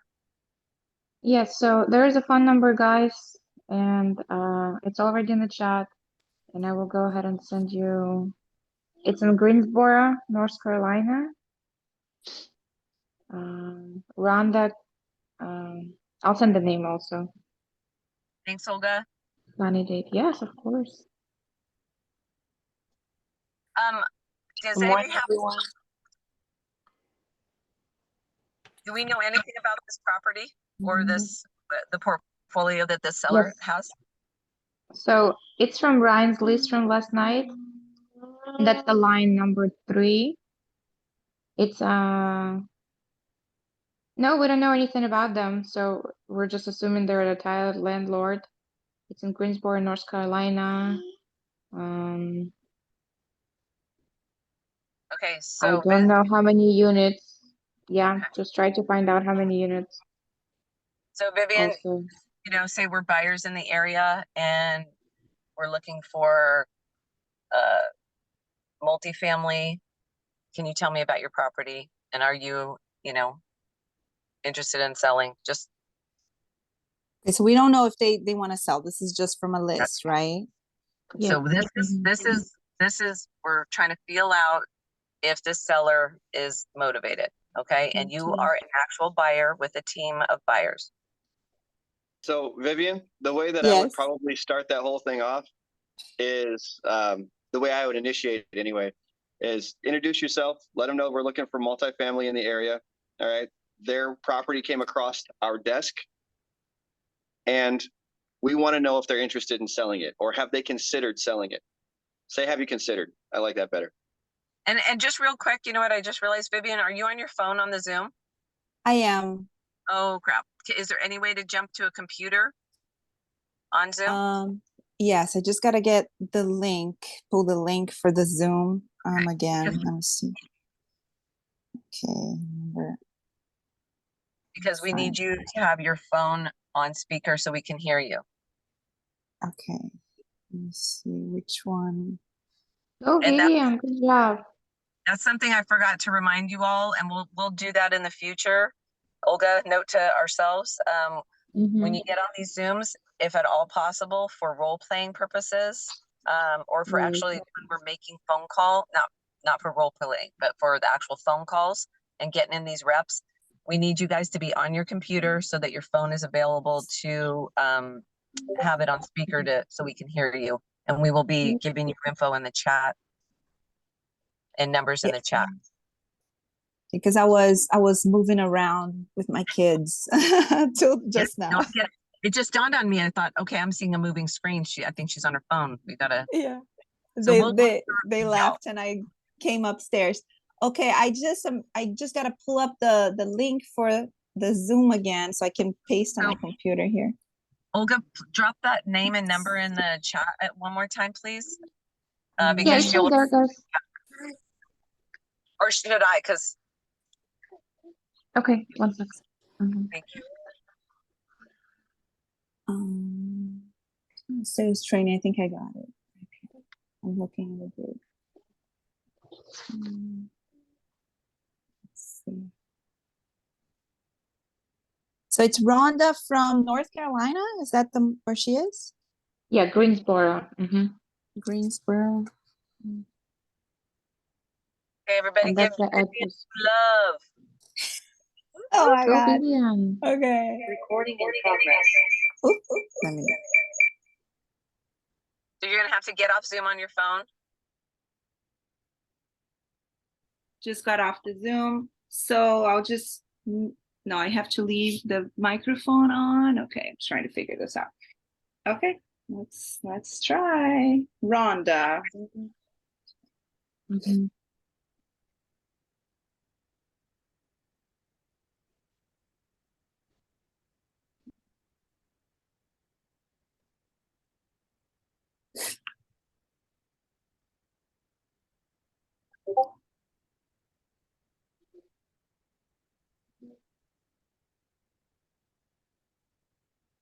It just hung up automatically. I'm gonna try again. Okay, and there's also another phone number. Okay, let me try this one more time. If it doesn't work, Sure. we'll try the other. Okay, thank you.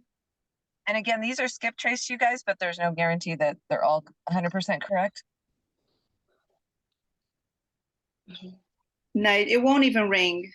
So we have to try another number. Okay.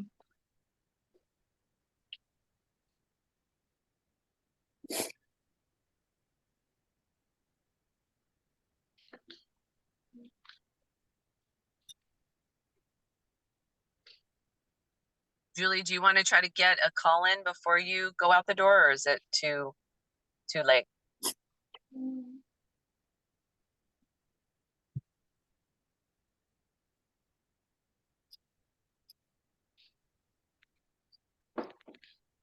Okay, we'll catch you on the next one.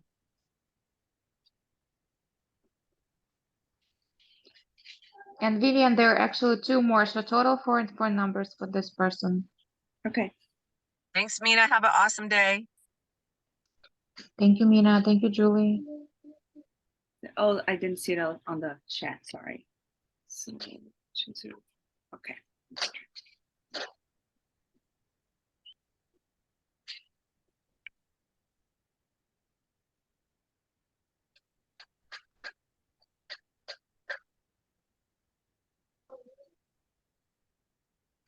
Hi, Unetti, welcome.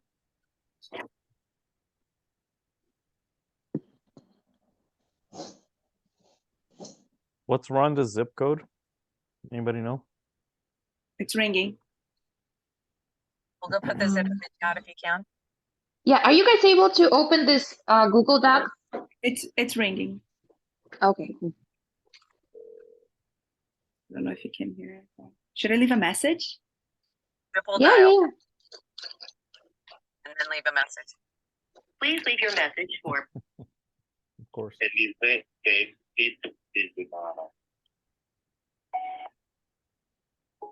Okay, I didn't leave a message because it was a man. Yeah. Should I still? I shouldn't leave a message, right? I mean, we're looking for Rhonda. Triple dial, then leave a message. Leave a message, even if it's like a male with a heavy accent. Yeah, great. Leave them a message. Okay. Doesn't matter. You're casting a wide net right now, right? Okay. Do I say I'm looking for Rhonda or? I would just reference the property. Yeah, I'm calling about a property that you have in. Greensboro. We haven't had. Okay. And okay.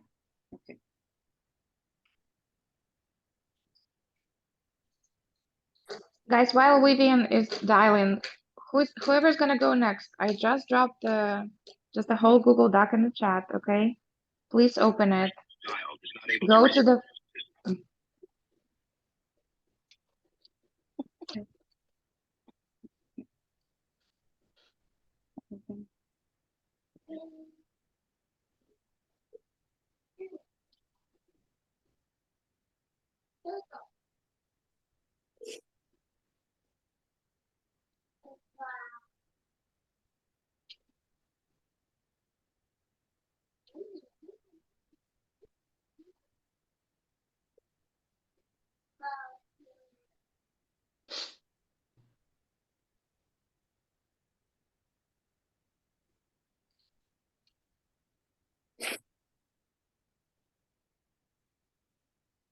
Please leave your message for.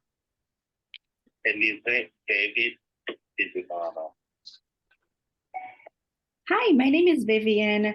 Your property came across my desk recently. I am a buyer, and I have a team looking to buy more properties in North Carolina. I'm wondering if you have ever considered selling your property. I would love to have a conversation with you and talk about the options. Thank you so much. Again, my name is Vivian. My phone number is 510-730-2730. Hope to talk to you soon. Bye-bye. Perfect. Oh, that was great. Oh my God. Phone call. That's amazing. It was great. Oh. With you. It's I think I would prefer to talk to sellers more than brokers, just because I feel so inexperienced that I don't know. Maybe it's an illusion in my mind, but 100% an illusion in your mind. Okay. Were you on that whole time with Sean? Were you on that whole time with Sean? Was I? Yes. Okay. Was he scary and intimidating? No, but that was a role play, right? That's Sean. No, that's Sean. That wasn't a role play. That's Sean. Sean, were you any different with Sam than you would have been if I called out of the blue or for real? No, no, same thing.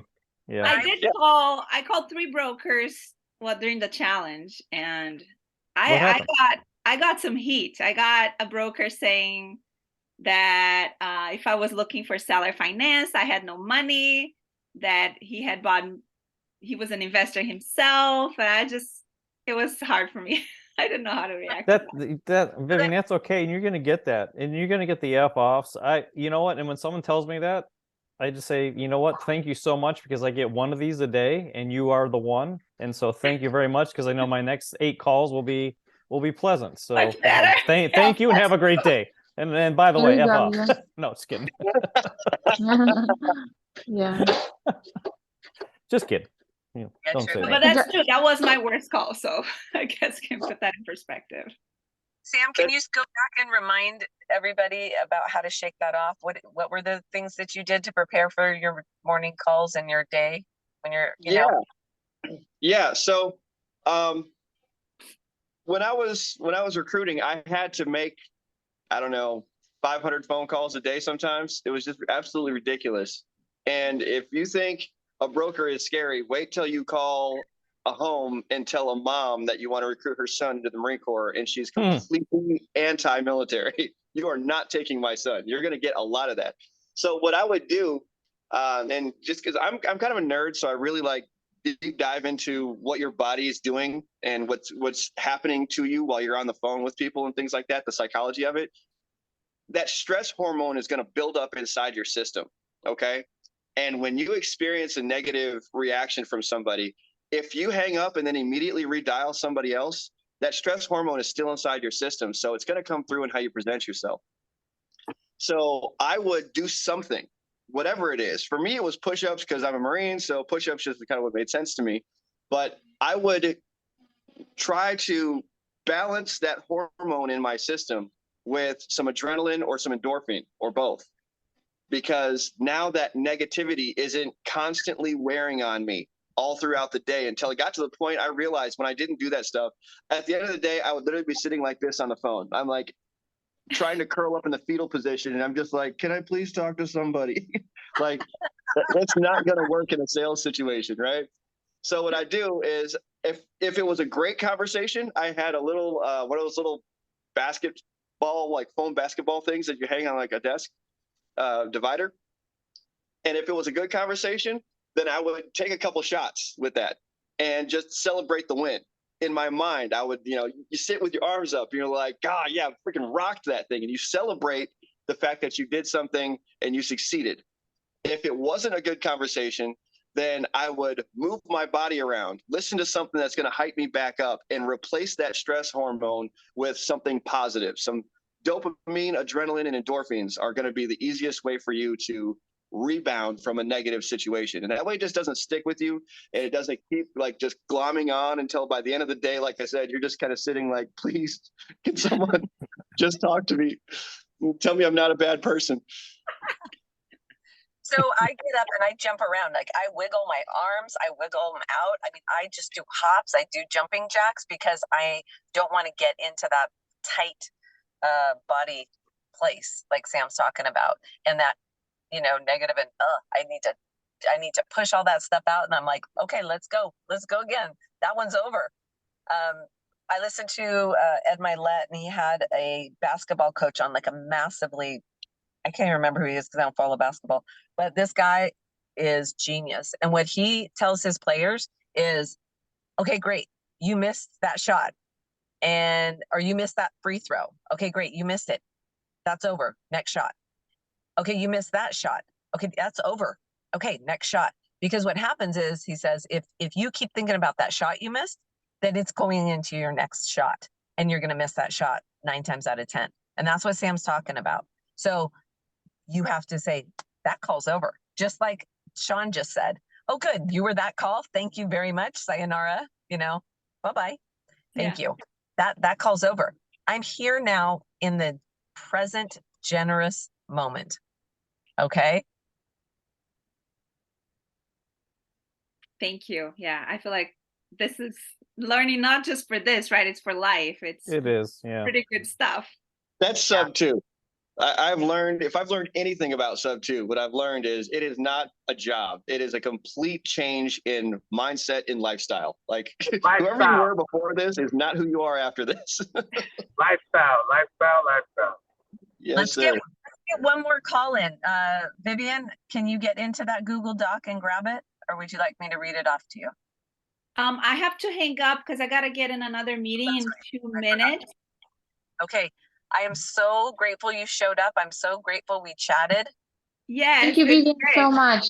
And so the schedule should be on the Facebook group, right? So I can join again. the next Yeah. one. Yeah, we'll blast it out there. You know, this is all new to us too, right, Olga? Prior to the Elephant Challenge, we've never done this. So we are looking at our schedules and trying to get as much of this in here and bring as much to the team as possible.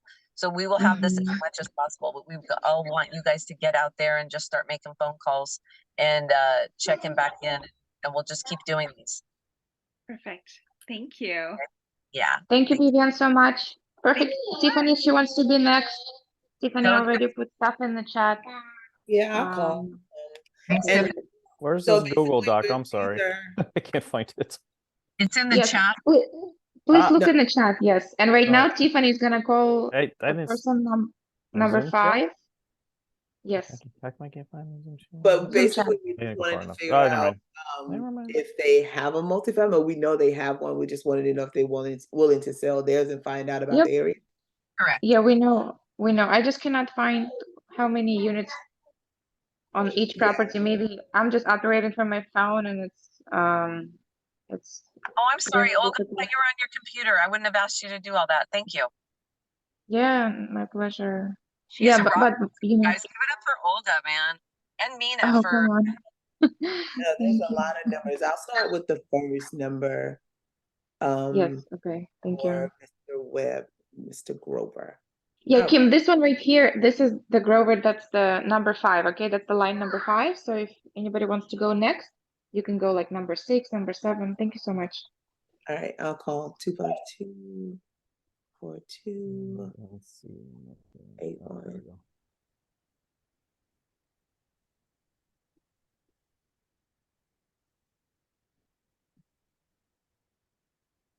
Call, okay.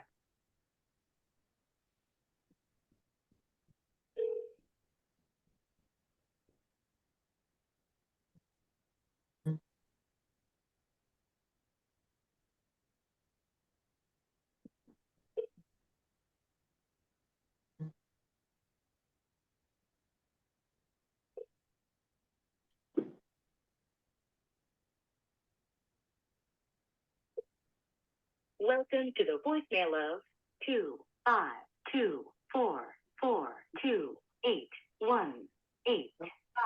This person cannot be reached at the moment. Please leave a message after the tone.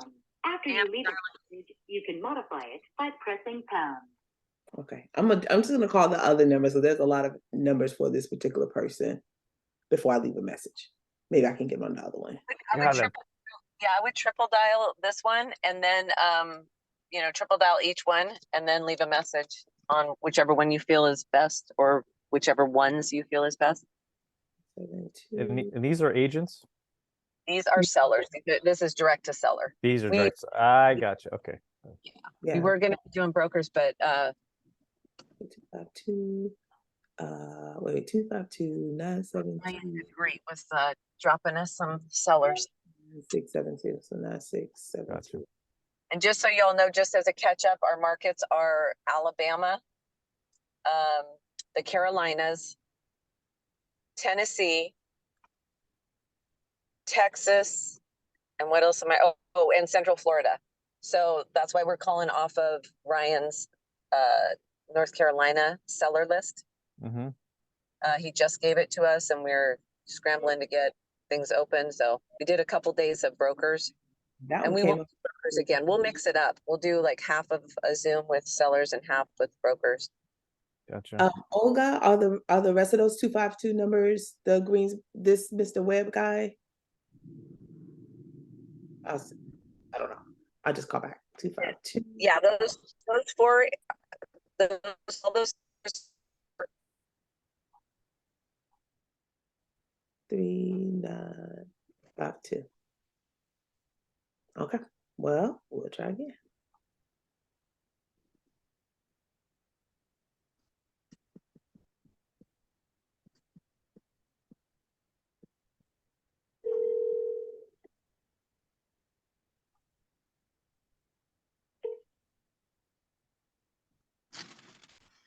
Stupid road.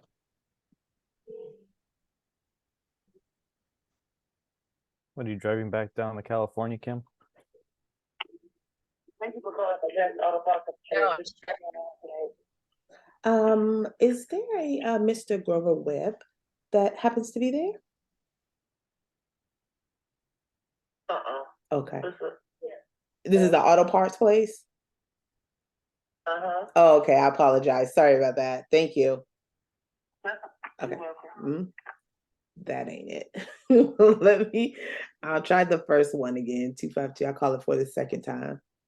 252 442 8185 8185.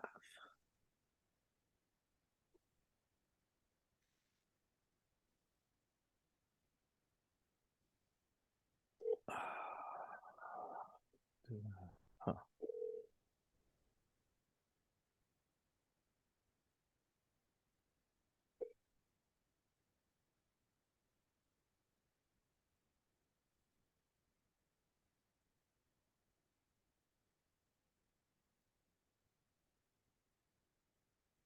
Welcome to the voicemail of 25244288185. This person cannot be reached at the moment.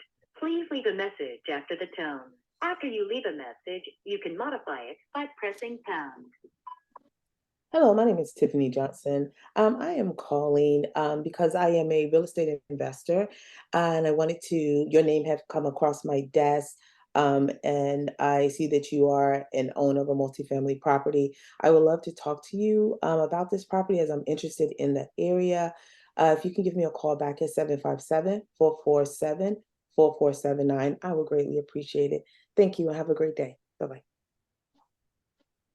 All right. That's what I got. That's good. Okay, there Thank he is. That's good. So go he owns like 24 properties. Oh wow. And what How'd you else? find that? So this is something you guys might want to think about getting. It's an incredible phone app. And it's called oh my God. Forewarn. FOREWARN. I use it all the time. Chat. Drop it in the chat, Sean, and please also get on the Facebook group and drop it there as well. That would be a wonderful, wonderful gift to everybody. Yeah, it's $75 a year, and I get to see all the properties. I get to see the cars they own, and I get to see if they've been naughty or nice. Meaning, I get to see what kind of law trouble they've been in. Oh wow. Do you guys see Yeah. why I love Sean so much? I'm full of somewhat useful information once in a while. Somewhat and once in a while. That's funny. Right. Very and all the time. Yeah. Guarantee you that I would almost guarantee you that auto body shop is owned by Grover. Yep. Yeah. And I would just say, hey, I'm looking for Grover. Who owns that shop? Is he See, because around? here he is. I'm gonna be able to see it. Where'd he go? He might just be Oh, it right. won't. It doesn't want to show it. So So there's one Grover Webb they think is deceased, which is probably true. But then the one below, he's 70 and he has 24 properties, and this address that was on the sheet came up. And then he has. See why it doesn't want to show this. That's so weird. I changed my background, but anyway, I can see that he has 7 possible criminal or infraction records, and a lot of that is speeding tickets in general. I'm just saying. Yeah. But if you get someone who's been in jail for some bad stuff, yeah, you might want to just not even reach out. Yeah, that's a slum word or something I wanted to tell Tiffany. Yeah. Okay, so did you hear how there was kind of like a pause before that person answered and they were like, no? Yeah. Okay. That's because they picked up that it was a sales call. Oh. Right. And we have this predisposition, just about everybody does, is that when someone's calling and trying to sell you something, you just shut it down. You don't care what it is. Just shut it down. Right. So if you could go back in your mind and think about how you presented when you called. Yeah. Okay. You were looking for somebody specifically. And if you knew that person, you would have done what Kim just said, right? You just be like, hey, is so-and-so there? Right. right? Mm-hmm. If you present yourself as, hey, is this so-and-so, and you use their full name, like if you know them, you typically don't use their full name, right? Correct. You say it's George there, right? And Yeah. then if she says, or whoever it is, they say, no, they're not there, be like, okay, well, I'm a buyer, a real estate buyer in the area, and I was wondering if I could talk to them about selling their property. Could you please give my information to them and have them call me back? And That's that good. way it doesn't feel quite so sales-ish. Right. That Right. is true. I just wasn't expecting her to say this is an auto body shop. So I was like, oh, Totally okay. fine. So here's where my mind went, is like, well, maybe I want to know about buying an auto body shop. And then I'll throw that in sub 2 and find out if somebody wants to buy an auto body shop. So tell me about that. Because in my mind, what I'm doing when I call is I'm ready to graft or to mold myself around whatever their situation is. Right. That way I can adapt immediately to whatever they say. If I get it stuck in my head, this is what I'm calling about, then when they say something that I'm not expecting, it's going to throw me. Yeah. And then I'm flat-footed and I'm like, just because that happens to me all the time. All the time. That Makes sense. that sticks back to Sam's analogy of going in and picking up the fish tank, you know, and you're like, oh God, it's heavier than I thought, or I didn't see that cord coming. Hi, good morning. You get what I'm saying? That's a perfect analogy of what he was talking about in that example. Mm-hmm. Totally makes sense. Well, I guess, should we move to the next one? Absolutely. And Tiffany, I'm pretty sure you know, but any critique that I give you is definitely not coming from me being like, oh my God, you screwed up, right? No, yeah, I did not Okay. take it. Dude, I work in medicine. I work in psychiatry. I deal with people all the time, so it's all good. It's not Cool. Cool. All right. Thank you. Yeah, it's Michael Jackson used to say, it's all for love, L-O-V-E, love.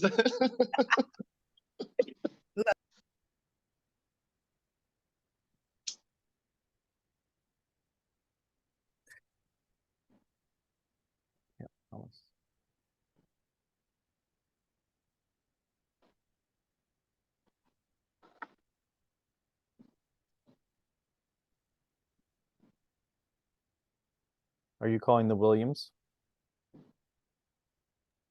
Is it me? Am I calling? I mean, I could. Let's see. I think you may have a good number there. It was popped up on forewarned. I want to be respectful of everybody's time. Remember, we said we had a hard stop yesterday, last night, and tonight, and today. If you are not okay with staying on, then please jump off. For those of you who are excited to continue to dial, we are showing up. We're gonna try to pull paces as much as possible without making these tedious and overwhelming. So always feel free to jump off when you're done. And again, I'm so happy. We're so thankful you're here. Julie and Pauline and Olga and I and everybody was just bomb. We love this team. Thank you guys. And I see Vivian, she's back. So happy to see you back. That's amazing. Yeah, guys, if you can open that Google Doc, please go to the list. You will see it right away. It's a blue and yellow. Okay. I was offline for just a little bit and I came back. I think Tiffany was calling the person number 5, and then just go down the list, you know. So Sean, are you able to see on your 4-1 app? Like, I don't know, it helps to get me in the mindset if I know what they have. Like, do they have? Yeah, like, they have a number of properties. I can see if some have been sold, and sometimes you can't, and I don't know. But just like they have 18 properties on record. I don't know if they still own all 18, but that's a good conversation. When you get into the conversation with them, just say, you know, do you have anything else that you might be looking to dispose of at this time? Because you just never know. Yeah. You know, the one you're calling on is like, no, I don't want to get rid of that one, but hey, I do have someone else, and you may just have to pose the question to them because they may not be thinking about it. 206. They got a lot of cars, that's for sure. They got some nice cars, some Land Rovers, E300 AMGs. I'm thinking, oh, wow. you guys are High doing society. Okay. I was gonna say, right? Porsche Cayenne, 2019 Cayenne. All right. Okay. Well, I'll call them. So maybe call them with a British accent. See what happens. Okay. I'll give them a call. We And used to do stuff like that. I'll call. So Thomas, That's will, It makes it fun. all right, we'll say Thomas. All right, got it. Right tail, cheerio, pip pip. Mine is Oh, the word. that's perfect.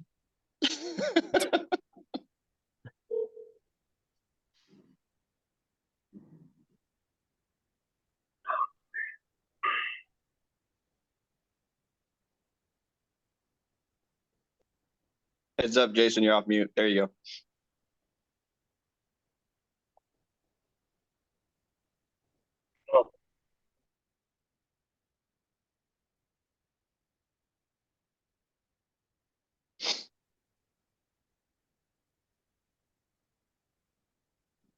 This is 919-616-1747.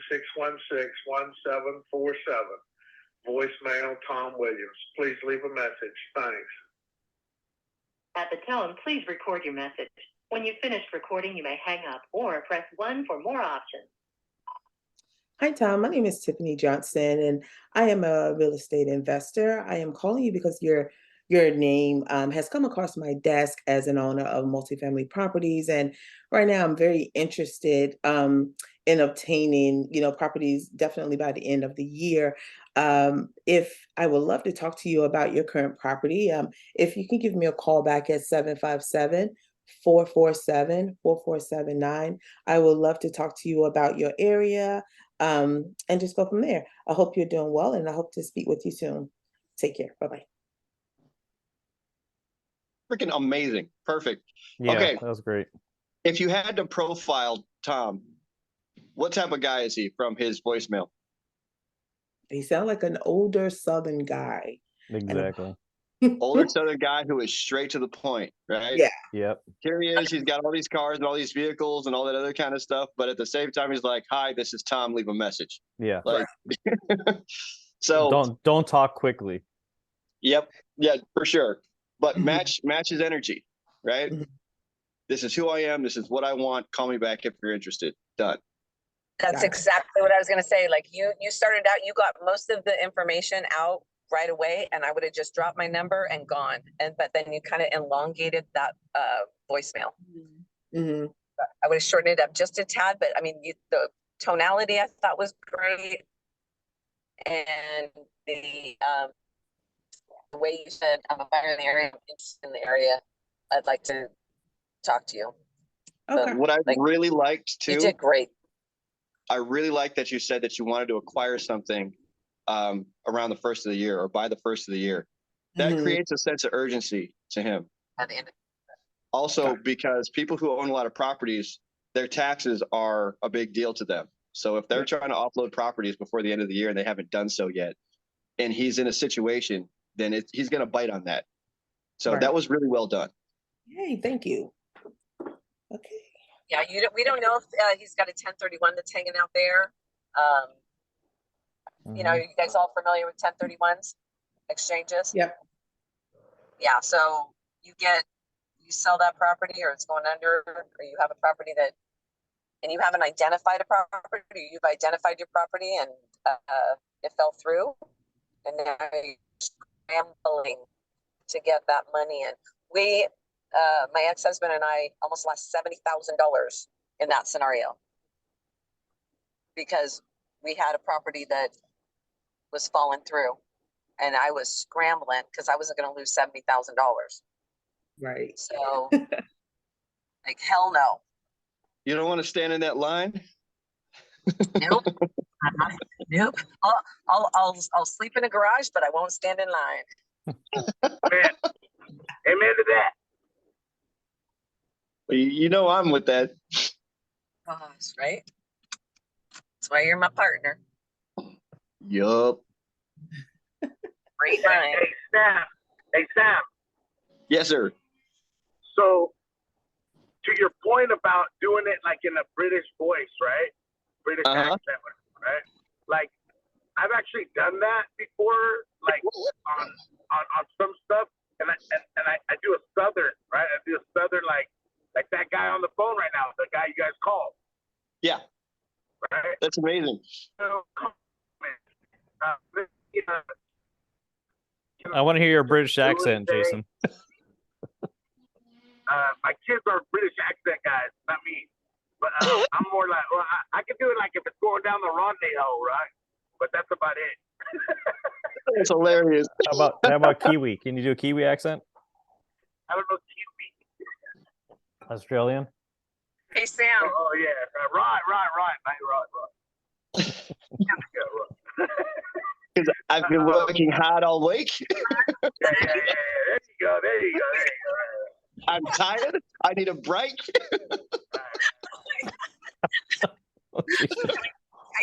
And I'll see you in a week.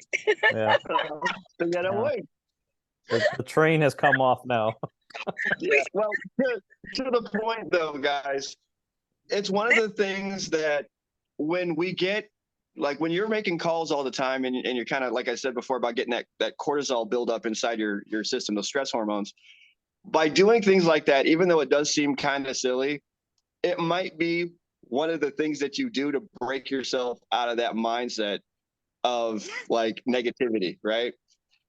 Even if it's just one call, but like we would do that to have fun with it, to teach ourselves this can be fun. And when you start getting on the other side of that equation where it's like, not only am I good at this, but I can actually have fun when I'm doing this, it changes everything. And it's no longer about, can I maybe talk to you about maybe a property? Right. You're like, man, look, I got a whole bunch of money. I'm trying to give you money for a property. I need to talk to you. Like, let's get this done. You know, it just changes everything. And not only that, you guys, this gets to be my life. I get to live this life that I want to live. I'm living this life. I'm making I'm making my new life happen every day. Yeah, I'm working hard. You know, I'm working hard. I mean, Sam and I are on this site. We're on this construction site. We're freezing cold. It's raining. We're trying to have, you know, run crews and get stuff done and do all of this too. And we look at each other sometimes and we're like, oh my God, you know, and then I come home and I'm redoing my house and, you know, I mean, we all got so much going. So we just will look at each other. We'll have something to snap us out. And so that's our thing is, I've been working hard all week, you know, and we just laugh because it just like goes, but it also came from a hilariously funny video on Instagram that of course, then our brain is thinking about this cute little hilarious dog. So so funny.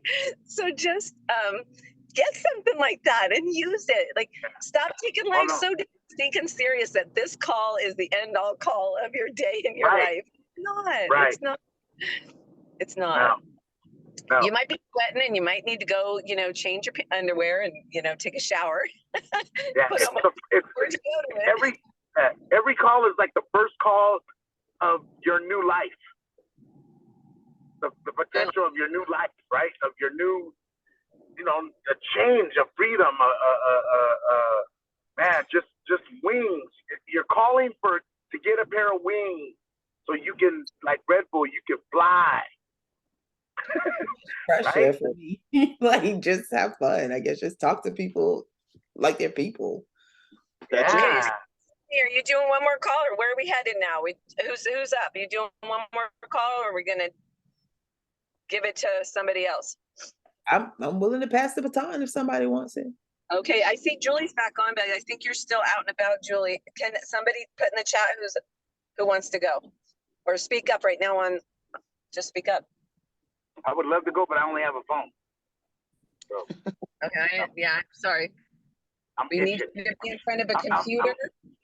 I'm like shaking in an alley right now. Trust me. Did you bring a fresh pair of underwear, Jason?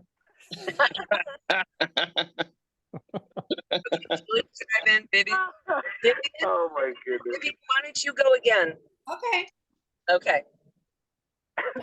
You got that Man. The next one is Eunice Modelim. I did call Sharon Cash and Michael Harrington. I called them before we got on the call because they're in an area I was going to buy in, which is Greenville, North Carolina. And they have the same number. I think they'll a husband and wife, maybe. Okay. Read the name out so Sean can forewarn it real quick. It's Eunice Modilim, Modilim. Okay. Do you need the address? Nope. I'm using the phone. I'm gonna use a mobile number. You guys, yeah, that mobile number goes to a Cheryl Henson. Oh. Tiffany, I want you to put Tom's number. Was it Tom Williams? Put his number in your phone so you know who it is when they call back. Gotcha. Let me check the landline. Just do So we're not doing ECMF. the list? Well, so when you leave a message for somebody to call you back, you want to know who's calling you back. So I forgot to tell you that too, Vivian. Go ahead and put, add that number to your phone that you called and left the message on. And just what I do is I put like something that's going to get my memory remembering who it was that I called. So for me, my code here is MFEC, Multifamily Elephant Challenge, and then the state or the city. So that was North Carolina. So NC. And then I'll go, yeah, that's the guy I left the message with. Or that's the gal. And then it'll prompt me when I pick up the phone so I'm not caught flat-footed. Yeah, makes sense. So at some point we need to have a Zoom, or maybe, probably a Zoom, about the keeping a file on everybody that you call and everybody that you touch, and having a system. Yeah. So we talked about that last night, and Jason turned us on to Trello. So behind the scenes, Olga, Jason, myself, and Julie and Pauline are getting a CRM set up for our team so we can have that. Beautiful. Because what we don't want to do is we don't want to be calling the same person multiple times from our team. And right now, since that's read-only document, I had the great idea that we color code it as people were calling on it, but that isn't going to work. So we'd be jumping back into WhatsApp going, I have Tom, I have this, I have that, and it's going to get buried in the text and it's not going to work. So it's going to be a little fumbly for the next day or two until we get that set up. But just know behind the scenes, we are working diligently to get something cohesive and easy to use set up for everybody. And we'll be keeping you posted. And just so you guys know the value of what that is, when you're somebody who's making a lot of phone calls, it's something that we typically don't think about because our focus is forward. But when people come back and call you back, you might be getting, you might have made 1,000 phone calls, right, over time. And you're not going to have any idea as to who these people are when they call you back. But in customer service, you always want to make that customer feel as special as you can. So if you're going, who are you again? It's an immediate turnoff. But if it comes up on your phone and you can remember, and there's like a whole file attached to them, and you can resume your conversation like they're the only person in the world to you, it goes leaps and bounds when it comes to people who are like big time investors and things like that. And Trello has an app for the phone, and it has a desktop as well. So you'll be able to pick it up on your phone, type it in real quick as you're, getting, okay, hey, Tom, let me pull up your file, Outstanding. Or something, I mean, not pull up your file, but yeah, I remember I was calling on properties in North Carolina. Can you tell me about your properties? And I would say properties, I'm assuming you have a few. And then you can give yourself some time to pull up the notes and begin to input them, or you can still be writing them down, but you always want to input it. The other reason we want to be using the CRM and keep it cohesive is that when this relationship with Tom is 5 months down the road, and he's finally willing and able to pull the trigger on selling us a property, then we know who called on it first. We know that Tiffany called, and she was the instigator of that, and the assignment fee, whatever bonuses happen, go to her. So that's why we're doing this. That's why we're trying to teach you guys, and that's why we want you to keep good record, and that's why we don't want to step over each other, because Tiffany had that first call, and I'm not coming from a place of, I got a whole thing tight to myself, but Tiffany made that first outreach. She put in that. She sweated on that. She worked on that. Okay, that's hers. And so we are inadvertently going to end up stepping on each other's toes, but we it's within any recruiting, within, I worked for, and my ex-husband owned a recruiting business for nurses for 28 years. And so we had a huge database, and we had, maybe 3 to 6 recruiters at a time. And I tell you, even in that small office setting, we stepped on each other's toes inadvertently, and you had to work it out. So we also don't want to piss off those sellers. They're already getting inundated with calls. Right. And that's what Trello does. I don't know. I sent you the link, right, Kim? You did, and I just started opening it before the Zoom, but there's so that's gonna be